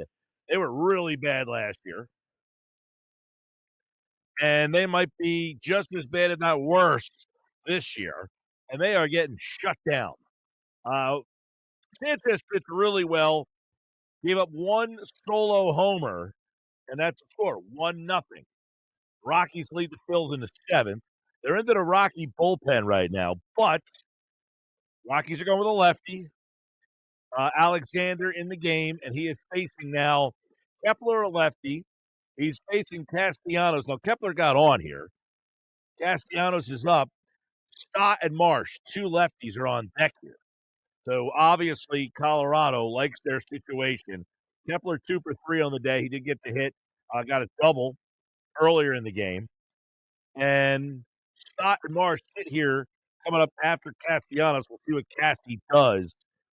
And, there's a big spot early for guys like Stott and Marsh. We're trying to see if they can do the whole lefty thing. If I had to pick which lefty has a shot to do a little bit more, I would certainly say that I think Scott is the one that has a better opportunity. I just don't think Marsh can hit lefties at all. I don't think he has a very good approach against righties either, but I don't think he can hit lefties very well. And then, Scott to me is a guy that's shown a little bit more ability to take pitches, hold off pitches, foul stuff up, all that kind of stuff. But ultimately, you don't like what you're seeing from these guys early with the lefty stuff, but hopefully that kind of turns around in this game here. We'll see. It's just a big spot. It's 2-2 to Castellanos in the seventh. You got Kepler on to start the inning. So, all right, we'll get into that a little bit more here on the Sports Pass Live, 97.3 ESPN. I have no idea what is going on with my camera today. So, for those of you watching on the on YouTube, I have no idea what's happening here. The settings got all messed up. Looks good. I will say something happened while I wasn't here this weekend, and then everybody's immediate response will be, I don't know what happened. Well, I know when I left on Friday, I certainly didn't have this issue, but you're probably looking at me like, what is going on? Half my head's cut off right now. I don't know what's going on, but I think it looks good. I actually think it looks better than it usually does. Oh, okay. Half my head cut off? Good. Well, it's clear. It's much more clear. It's usually a little blurry and foggy, but you're clear. Should I duck down like here? Yeah, there you go. Yeah, push your chair settings down a little bit. I don't know. I don't know what happened. Now I'm too short. Now it's like it looks ridiculous. We'll get there. We'll get there. Yep. All right. So what did Castellanos do? Hit into a double play. There you go. Perfect. Very Castellanos. Hit into a double play. You got a righty against a lefty. It's the one matchup this inning you liked, and he hits into a double play. Classic Casty. Yep. Dude, what happened to Citizens Bank Park? I was like the backdrop is completely different. The grass is different. I'm like, it's not the CBP I'm used to. What back? You talking about behind the plate? Yes. They put in video boards behind the plate. Stott doubled, by the way. Yeah, nice Stott double. He's crushing it, dude. He's crushing it. So now you got Marsh up against a lefty. This ought to go well. Hey, Marsh had a big day on Saturday, man. Big day. I again, he gets a right-hander. All right. I mean, I don't ever question whether or not he's going to produce against righties. He can hit against right-handers at a decent clip. It's against lefties that he struggles. All right. Yeah. Fair enough. I mean, yes, the behind the plate, but this is an interesting one. So behind the plate, they put a video board. So they were talking about if there's a pass ball that hits that. It used to hit the brick wall and ricochet back. It will not do that anymore. It'll hit the video board and just die. Gotcha. Interesting. Mm-hmm. Yeah. So what they think that's like preferable? I don't really understand. Well, I think they're just jamming. Turner's hitting for Marsh here, so yeah, that's a positive. I didn't need to see Marsh. I have my fill of Marsh. Thank you. I've I've had my fill of Turner. Oh wow. I've had my fill. You're already done with Turner for the year. I hope I jinx it right here and he hits a 2-run bomb. He's But played one game. yeah, dude, Sosa comes in and he's the best player in Major League Baseball whenever Turner's hurt. So at this point, I'm for Edmundo Sosa to take over and trade Trey Turner. You want to talk about trading someone at the deadline this year? How about we trade Trey Turner? That's my hot take. If they could get a trade, I wouldn't be adverse to that. Like if they found a trade that was, hey, we'll take Trey Turner from you, see what you get. I wouldn't be adverse to putting him out there. I mean, yeah, and they listen. Depending on how this goes, obviously we're very early in. But am I right though? Whenever Turner's hurt, Sosa comes in, and you're like, the team's better. The team's better with Sosa. The fit makes more sense. The lineup makes more sense. Everything is better with Sosa in the lineup. I don't agree with that. I'm not saying Sosa's better, but maybe fit-wise for this team, Sosa is better. Well, how is the lineup better? I mean, because you can put Sosa at the bottom of the order, and whenever he's come in, he's a great fielder. And he's been producing with his bat as well. Look at his numbers. He's better. His numbers are fine. If you bat him every day over a 162, you're not getting this kind of production. Well, last year, how long was he in the lineup for? He was about a week, about 4 or 5 weeks. All right. I mean, for 4 to 6 weeks, that's a good sample size. I mean, he was the best hitter, one of the best hitters for average in National League over that stretch of time. I mean, Sosa has kind of proven if you play him too much, he becomes one of those guys that as he plays more, his numbers go down. When did he play more than what you just said? He's not playing a lot, and now you're saying he did prove to. I mean, at the end of the year last year, he played 90 games. He hit 257. The year before, he played 104 games. He hit 250 with a 290 on base percentage. I mean, those numbers are not very good. I know, but my point is, and it's sort of laughingly, but it is worth. I think it is worth thinking about that when he was in for Trey Turner being hurt specifically. That's why it's like magnified for me, and I know it is for other fans as well. Yeah, listen, it's the John Mayberry Jr. He got like 2 months of playing time, and he hit like 15 home runs in those 2 months. Okay, yeah. Now you're the starting everyday player. Mm-hmm. Now you don't hit 15 home runs. You're not, because the scouting reports are different when you play every single day. Sosa is one of those guys that fills his role very nicely so that when a guy gets hurt, he's a very good replacement for about a month. But if you have to play him for 7 months, you're probably saying, all right, now we did a different shortstop. Listen, I'm not the biggest Trey Turner guy in the world. I understand he's not. I said it from the day they signed him. He's not a $300 million player. That's the problem. He's not a $300 million player, and now you're holding him to this $300 million thing, and he's not that guy. Sosa's a much better shortstop than him, no question at all. But I don't know how the lineup fits better. You're saying, well, now we have a better 9-hole? Because everything we've talked about, no, I mean, probably off base with that, but everything we've talked about with Turner and how the lineup's clunky, and, we played that J-roll audio last week, and, that really hit home for me with the fact of Turner's approach at the plate versus Schwarber's approach at the plate, depending on what spot they're in the lineup. And, to me, I think it's clunky with Turner in the lineup there. The part that makes the problem is after Harper, you don't have anybody to hit behind him. Your top part of the lineup is fine. When you have either Turner, Harper, or that's where you struggle, is that you don't have that right-handed bat that puts fear in anybody. That was never supposed to be Turner. Turner was supposed to be a guy who's on base a lot, has speed. The problem is his speed is not as useful if he's not hitting leadoff on this team. So, that's my point. Like, listen, I'm a believer. I enjoy / prefer Schwarber in the leadoff spot. He's taken multiple teams to World Series, to pennants in that leadoff spot. I like the Phillies lineup. With Schwarber in the leadoff spot. So if that's true for me, if it's my truth, then to your point with Turner, his approach is different. He's not able to utilize his speed. He's not able to run around on the bases, right? Everything changes when he's not in the leadoff spot or if he's not batting ahead of Schwarber. So that's where I look at the lineup as clunkier. I don't know that clunkier is because listen, him in the number 2 spot, it's not like he's this terrible number 2 guy either. They just don't have the problem that they have is behind Harper. Whoever hits behind Harper is not prototypical protection for a guy like Harper. You have Harper hitting 3, you want that 4 guy to be able to be a guy that can hit a lot of home runs or scare the other pitcher to say, I don't want to have to get to that guy, so I'm going to have to pitch to Harper. Alec Boehm is not a guy that I think pitchers are like, I don't want to face him. I'll take my chances with Boehm. They don't have the guy where they say, I don't want to face that guy, so I have to throw Harper a pitch. It's I'll pitch around Harper because I'd rather pitch to Boehm. And that doesn't mean Boehm's a bad hitter. He doesn't put the fear in the pitcher that he's going to hit 35, 40 home runs. That's where Schwarber in that spot behind Harper would make more sense. The problem is they're both left-handed. Yes, as the Phillies take the lead here and 2-run double, baby.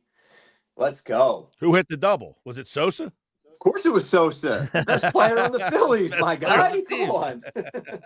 See, now in this conversation right here in live action, it made you look good. Yeah, just goes the other way with it. Little poke to right center field. 2-run score. Phils take the lead. Something I've never seen Trey Turner do in a Phillies uniform. He had a pretty amazing stretch for a while there. But by the way, Trey Turner did get on base to get this all going. He hit he walked. Yes. He walked. Yeah. He pinch hit for Marsh and walked, and then Sosa came up and hit the double, and now it's 2-1 Phillies. And, of course, now we're back to the top of the lineup here with Schwarber. Now I'm interested to see because Turner went in the game for Marsh. So is Turner probably going to come out of the game, and Rojas will probably go into that spot? Yeah. That's what I would guess. Just that one at bat for Turner, and then they'll do another switcheroo. Yep. So, all right, rough day at the plate though for the Phils. Other than your boy Sosa. Other than Sosa, man, the best hitter in Major League Baseball when Turner's hurt. Sosa, by the way, is a career 255 hitter, 313 on base. Sword bomb. You're ahead of me. Oh, that's a bomb. That's way out of there. That ball is absolutely tattooed. Holy mackerel. That thing is, oh my God.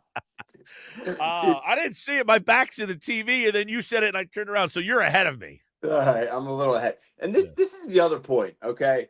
Schwarber just hits a 2-run bomb. How many times do we see Schwarber come up when the lineup turns and there's someone on base? I mean, it's like the narrative of him never hitting with runners in scoring position or runners on base is so overblown. It happened the other day. He hit a 3-run homer out of the leadoff spot in the 6th inning. So the bottom of the order had a couple guys on, and Schwarber hit a 3-run homer on Saturday. Right. And you talk about the benefit of that when, especially in a big game, in a playoff game, when you're facing the bottom of the lineup and you know who's lurking at the top of the order. Listen, they all have the benefit. I think Turner hitting in the leadoff spot does give you that more traditional, and I don't care about the more traditional, quite frankly, but does it allow him to use his speed more? Do they not use his speed as much? Because, quite frankly, you got Schwarber kind of clogging up the bases in front of him sometimes. Does it allow him to kind of get on?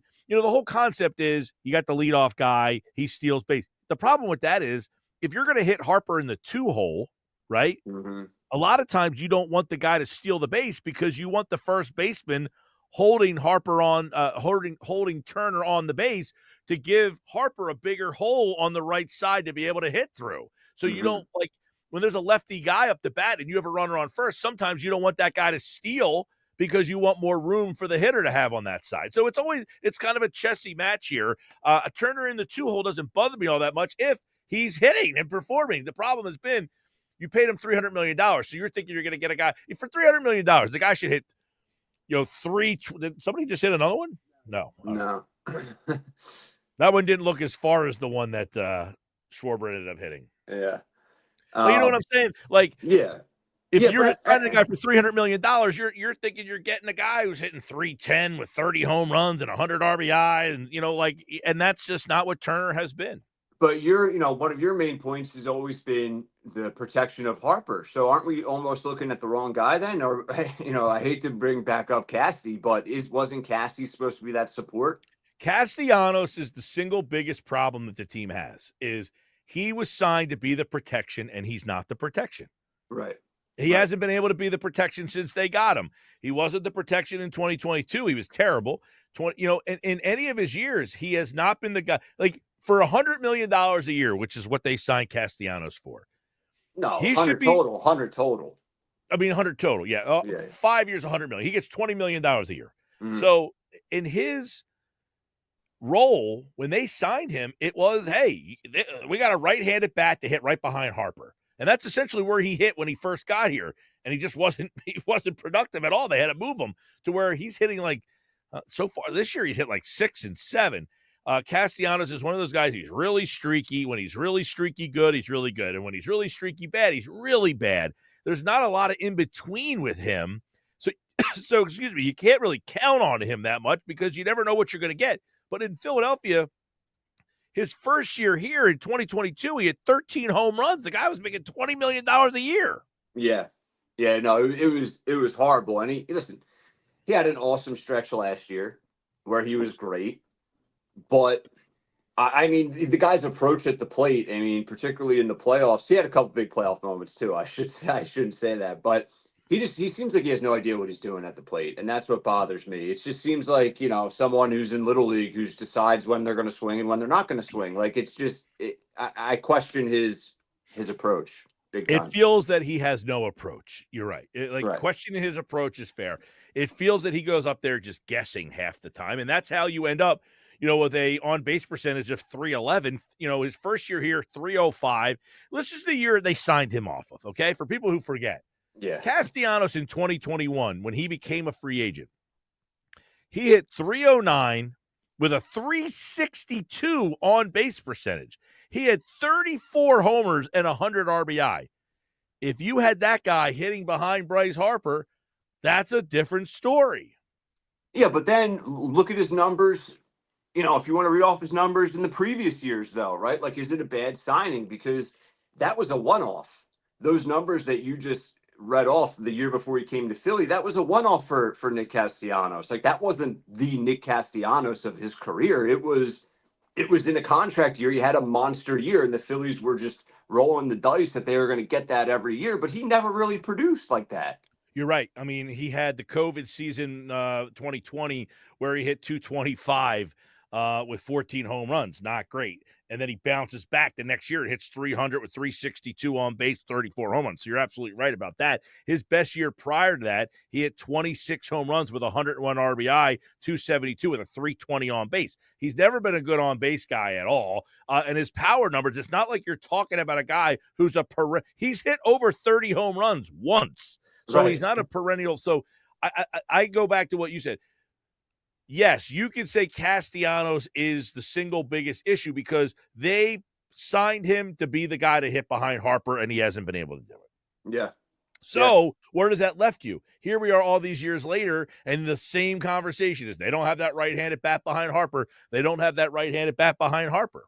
Mm-hmm. Yeah, they've never had it. They've never had. I mean, even go back to when Hoskins was here. It's like, I know Hoskins at times batted in the cleanup hole, but I recall him in the 2 spot, in the 2 hole. I mean, that's when he did a lot of his damage. Which I hated.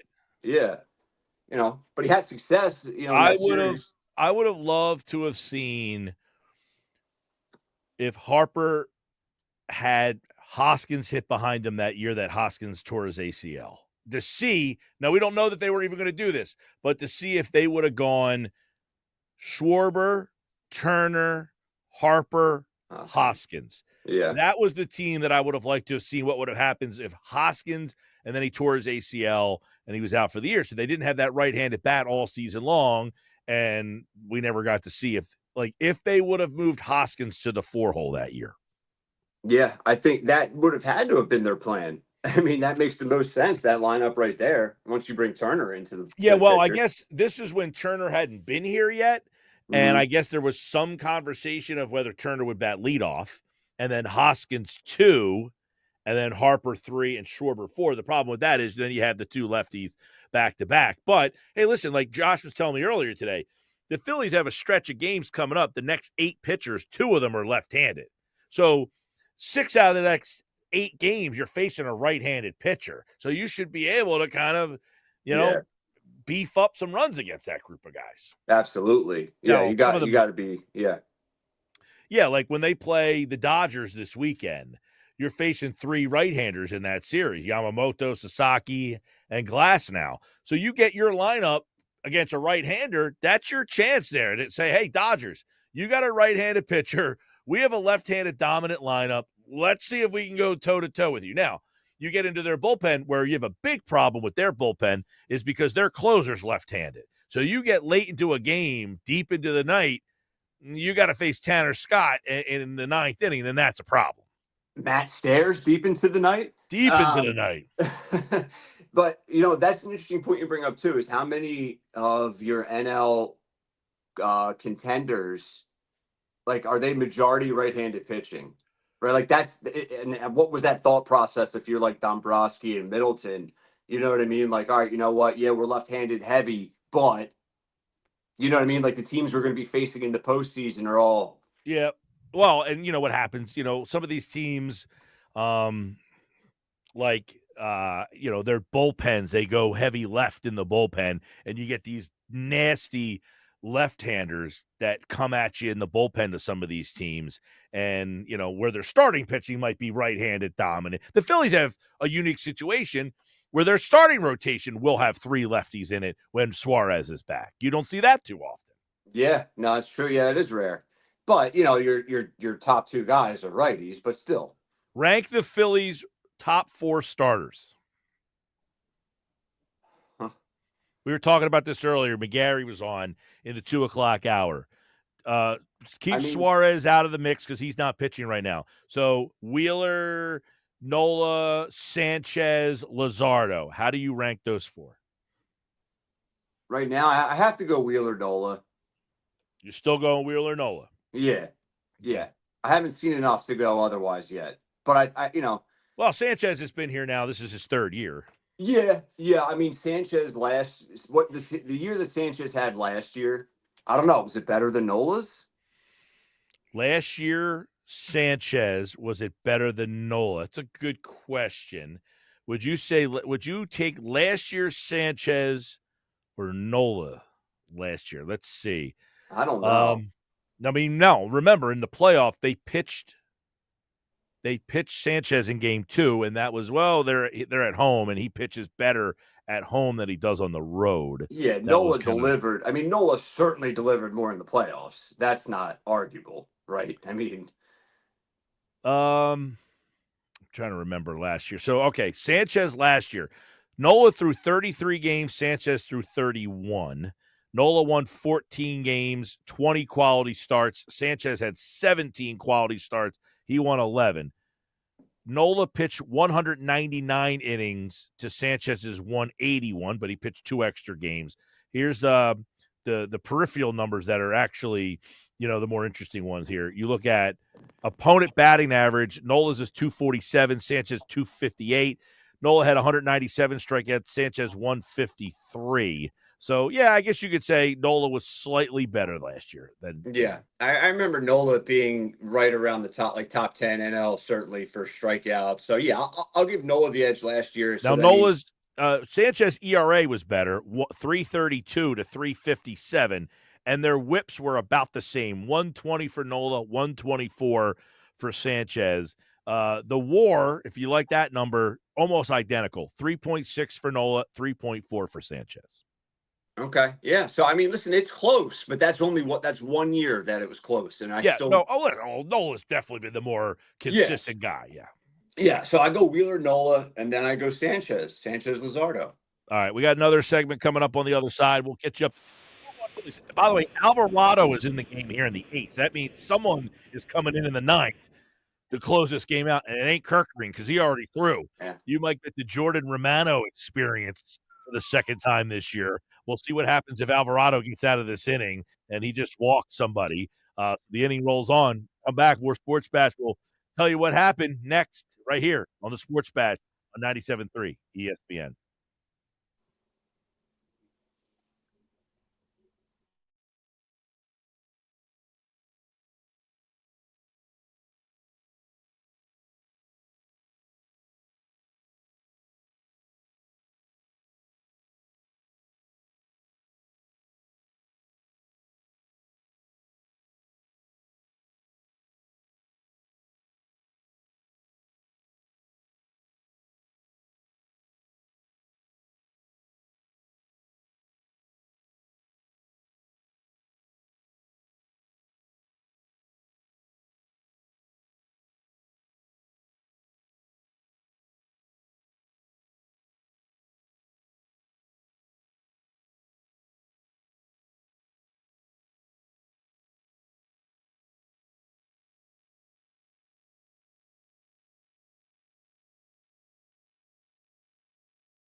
431 Sports Pass, 97.3 ESPN.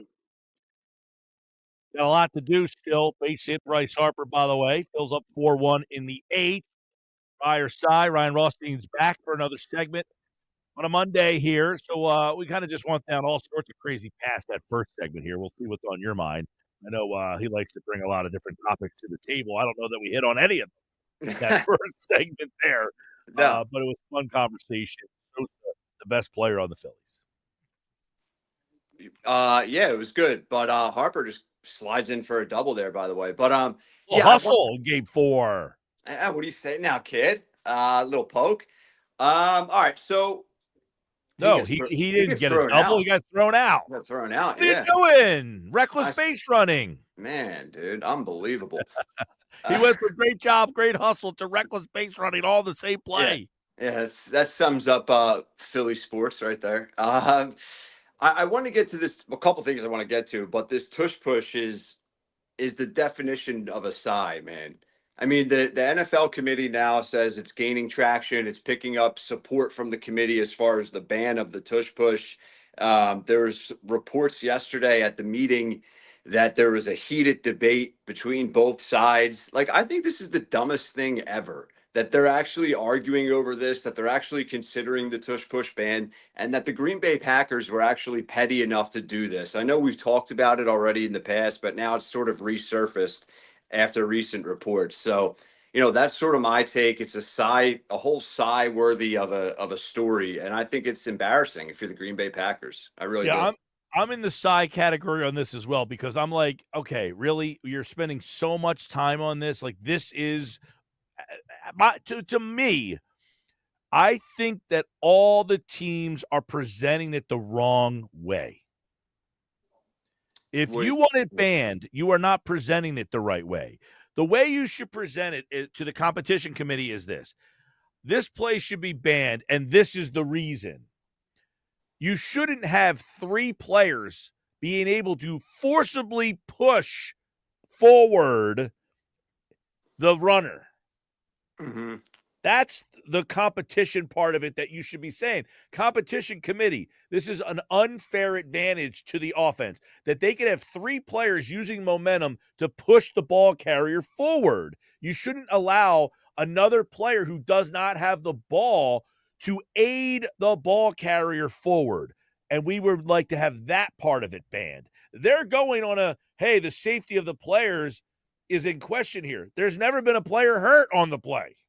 Yeah, I don't understand where's the safety issue. That's just a go-to statement for anything in the NFL. All you have to do is mention the word safety, and they go nuts. Player safety concerns. And I don't, take the safety and health of the players lightly. But my point is the NFL is so obsessed with the perception of the player's safety being in jeopardy that they automatically jump to that. I agree. But, dude, who cares? If you're the Green Bay Packers, you're not even in the Eagles division. Why do you care that much enough to get it banned? Well, they do play. They do play them again this year in Green Bay, by the way. I mean, that's a team that you're in direct competition with for the Super Bowl. But you're right; it does look a little petty. Is that, hey, we had trouble stopping this play. No one's been able to stop this play. They have such a high percentage of converting this play, and therefore we're going to say we want this play gone. But if you really want the play gone, it shouldn't be the safety of our players is our concern here. It should be a competitive reason. It's the competition committee, not the health and safety committee. Yeah, no, it's a good point. And it's I've never seen this before. Like a play having so much success, that they actually go to ban it. It's like, well, then why don't you just do it? Right. You keep running a fly pattern and the guy burns your corner. Let's ban that play because our corner can't cover that receiver. It's too hard. Exactly. I thought it was supposed to be a copycat league. It's like, all right, well, copy what the Eagles are doing and have success with it. The interesting part about it, though, is did you see the back and forth between Sean McDermott and some of the Eagle beat writers? No. So he got a little contentious with a bunch of the Eagle guys who were saying, well, your team does it and does it well. Why do you want to get rid of it? And he said health and it was more of a safety problem. And they said, well, there's never been a player hurt on the play. There's no evidence of it. And he's saying not yet, but we want to prevent it down the road because of the way that the players kind of like get perpendicular and some of the ways that they like he's saying like just the way that it all kind of happens leads to the potential of someone getting hurt. Goes back to, though, that's not a competitive thing that you're looking at. You're looking at health and safety. If you're going to the competition committee, you're saying this play is giving the offense an unfair competitive advantage by allowing 3 non-ball carriers push the ball carrier forward. That's the competitiveness. Yeah, they're phrasing it completely backwards, but I don't know. It just seems like that. Oh my goodness. Sorry. Kepler just absolutely tattooed that ball. My goodness. I thought it was going to be foul. So you got a Schwarber bomb, a Bohm bomb. What would a Kepler's be? That was a bomb, by the way. That was way out. That was a second decker almost. Yeah, that thing looked like it was going to leave the stadium for a second. My goodness. So Max Kepler hits his first ever Phillies home run in the regular season game, and the Phillies now up. The Phillies, by the way, and I'm like looking through social media here. They have scored 22 of their 24 runs off relievers this year. So they are just getting into bullpens and just murdering bullpens right now. Yeah, I wonder if there's anything to that, right? Are the starting pitchers just in good top peak condition early in the year? Generally, the starting pitchers are more talented than relief pitchers. The relievers are not as good. So once you get into a team's like your objective is to get the starter out of the game and get to the less talented pitchers. Now, over the years, teams have added these nasty guys who come in and just throw like one inning of their best stuff. So like that doesn't mean you back to back are there? Back to back, your boy Castellanos with a bomb. All right, Castellanos is back. All right. Yeah, never a doubt. Last inning when we were talking, Castellanos is a problem. He stinks.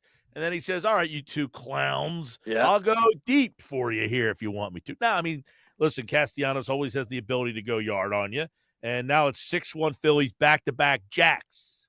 Gotta love that, man. And listen, that's, we try and poke some holes in the Phillies, and there is some holes, but this is what the lineup can do. I mean, we're all well aware of the power and the depth that they do have.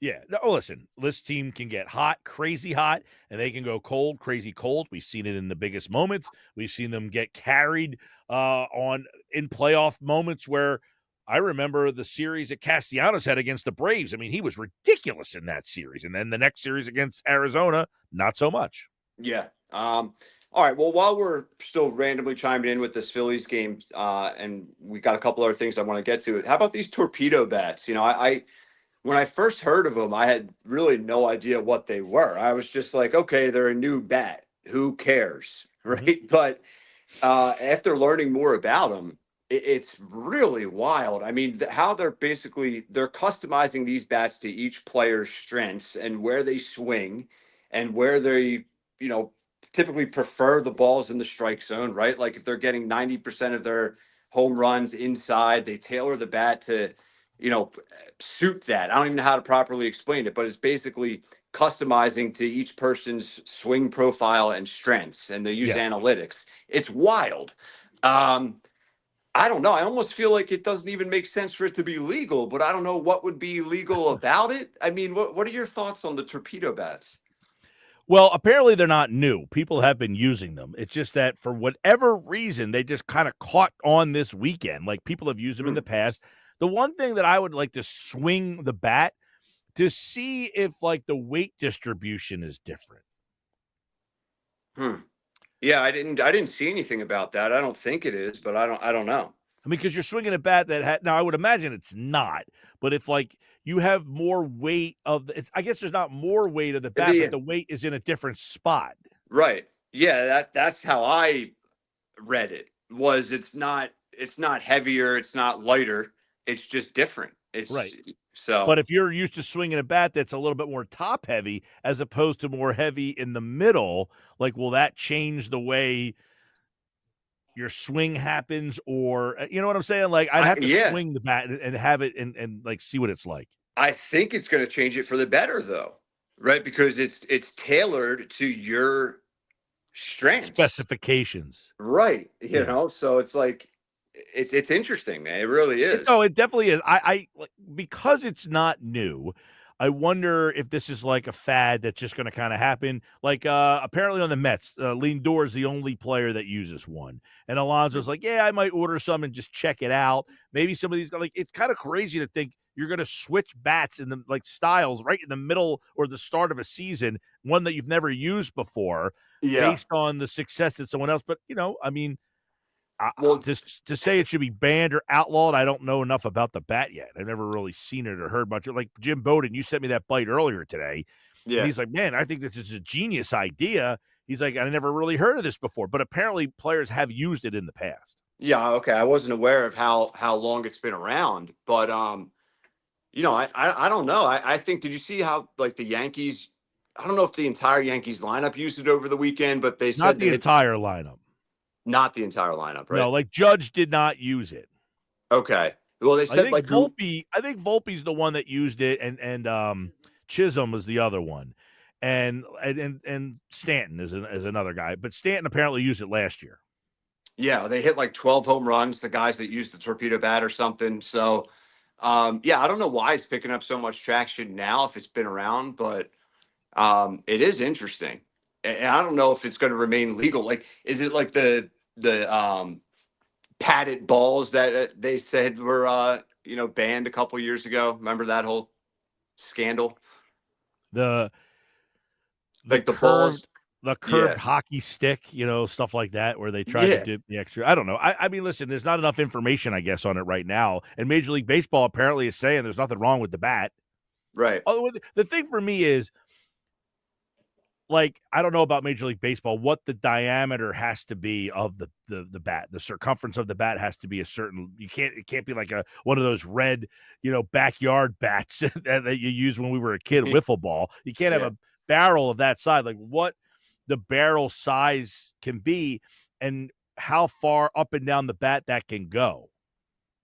Yeah, right. Like, what if like someone's swing profile is where it's like skinny in the beginning, really wide in the middle, skinny, like it looks like a fungo, like some random bat you play with on the beach. It's like you might not be old, you might be too young for this, but there was a game on Nintendo.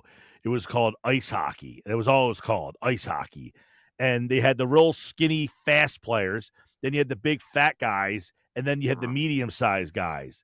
And you got to pick which guys you wanted or whatever. And it's like the fast guys, little speedy, skinny guys, and then they would run into the fat guy and then just get knocked to the ice. And it's like, when have you ever seen a fat guy play hockey? Yeah, never. By the way, I was watching a hockey game the other day. The Flyers game was on Saturday afternoon, like an early afternoon game. Do we not make enough of a big deal about how unbelievable it is that the hockey officials are skating the whole time? Like, do we just take for granted that those guys are on ice skates for an entire game? Yeah, we do. Is that not like one of the more marvels in sports that I don't think we give enough credit to, is that the hockey officials also have to ice skate around with these guys? The players are taking shifts off. They're like getting in and out of the box. They're these guys are skating up and down the ice all game long. Yeah, and it's not like something where it's like, hey, you know what? I'm going to go ref basketball. Exactly. Like, how does one get into ice hockey refereeing? Jeez. Is there like a training camp? Like I was like, where would one say, you know what? I'm going to lace him up and become a official. How do you get to the level of NHL where, I mean, there's only so niche-y that you can even find ice hockey. And you think about the amount of officiating that they do, right? Like serious, like the fights and stuff, how chippy it gets on the ice, right? Like we don't know half the things that they deal with compared to an NBA ref, an MLB ump, right? Like it's way more taxing. Definitely. I think we take for granted at how crazy it is that hockey officials are actually skating around the whole game. By the way, Romano is in the game, and he put the leadoff guy on. 6-1, Phil, non-save situation. Yeah, So, I mean, he should be able to handle this. We think so. All right, that'll do it for today's Rye or Cy. We'll do it again tomorrow. We'll have some more fun getting ready. The owners' meetings are going on. By the way, the Sixers are doing their job. They are, man. They are. It is, man, I've tried to watch a couple minutes over the week. It is a tough watch. Every time you turn them on, they're just getting absolutely tattooed. I love somebody says, why is Grimes sitting? He's 24 years old. He needs rest. Yeah, he needs rest. He's too good. I love Joe Dumars. Those teams, they know who they are. We've been in constant contact with them. Joe Dumars calls the Sixers. Hey, why is Quentin Grimes sitting tonight? He needs rest. Okay, good luck in the lottery. Yeah. Did you see him? He was on the radio the other day on like Sirius XM NBA radio, and they asked about the tanking problem. Right. And he's like, those teams, we're in constant contact with them. So how do you justify resting a 24-year-old kid? you can't. He's burned out, man. He's working carrying this team on his back, Joe. Yep. Right. Joey D. All right, we'll do it again tomorrow. Later. See ya. There we go. Ryer Sai here on the Sports Bash Live. Getting ready to get out of here. Bet365 Play the Day up next.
All right, time now for the Bet365 play of the day. How do we do on Friday, Josh?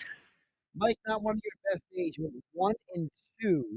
Pelicans and Warriors couldn't cover the over-under. Nets lost by 32. Not 12. Was that a win? It was a They were showing that. but you did get Houston to under right. Overall, now you are 137, 91, and All right, I like the Rockets tonight. Only one game only tonight. A lot happened. Baseball season's kind of coming here. I'm getting my research together for that. Basketball season coming down the stretch. I'm going to go the Rockets playing the Lakers tonight. And sorry, no, yeah, a little I got emotional. the Seizures. I like the Rockets tonight getting 3.5. Lakers on the road. I actually like the Rockets to win the game outright. I'll go Rockets tonight. My Bet365 play of the day. You know, a lot of baseball stuff now. Actually, you want to throw another one in there? I will go Celtics tonight, -5.5. The Grizzlies are in chaos. Grizzlies, Celtics 9-0 against the spread as a single-digit road favorite when they come off the press. That's a number they did not throw last night. They are Grizzlies on the road. They are a single-digit favorite. I like the Celtics in this spot tonight. That's my Bet365 play of the day. How about do it for us? What do we got coming up tonight on game night? Hey, Kevin Durst is Oh, yeah? What's the big story? trying to figure out how the Flyers are supposed to be trying to lose up the season. Houston, Mike, but they won 2 straight. Yeah. I gotta ask Durso, what on earth is going on? They needed that. Now, there's no snap back at me. I said they needed that loss. He said, I mean, they do have 3 first-round picks. Yeah, he was like, listen, you know, they're going to. I think his point was they weren't really going to catch Buffalo. I said, well, they're not going to have to beat Buffalo. How does it help you to catch them if you actually beat Buffalo is like the Wizards. All right, that'll do it for me. By the way, starting Thursday, we will start entering people to win a spot at this year's Eagles draft party, which is going to be at Ocean Casino Resort on Thursday, April 24th. We'll have more details, tickets for the Eagles at Lincoln Financial Field for a game this year. We'll give you details on that, plus overnight stays at Ocean and other Ocean great prizes. That will start on Thursday. Have a great night, everybody. We will talk to you tomorrow right here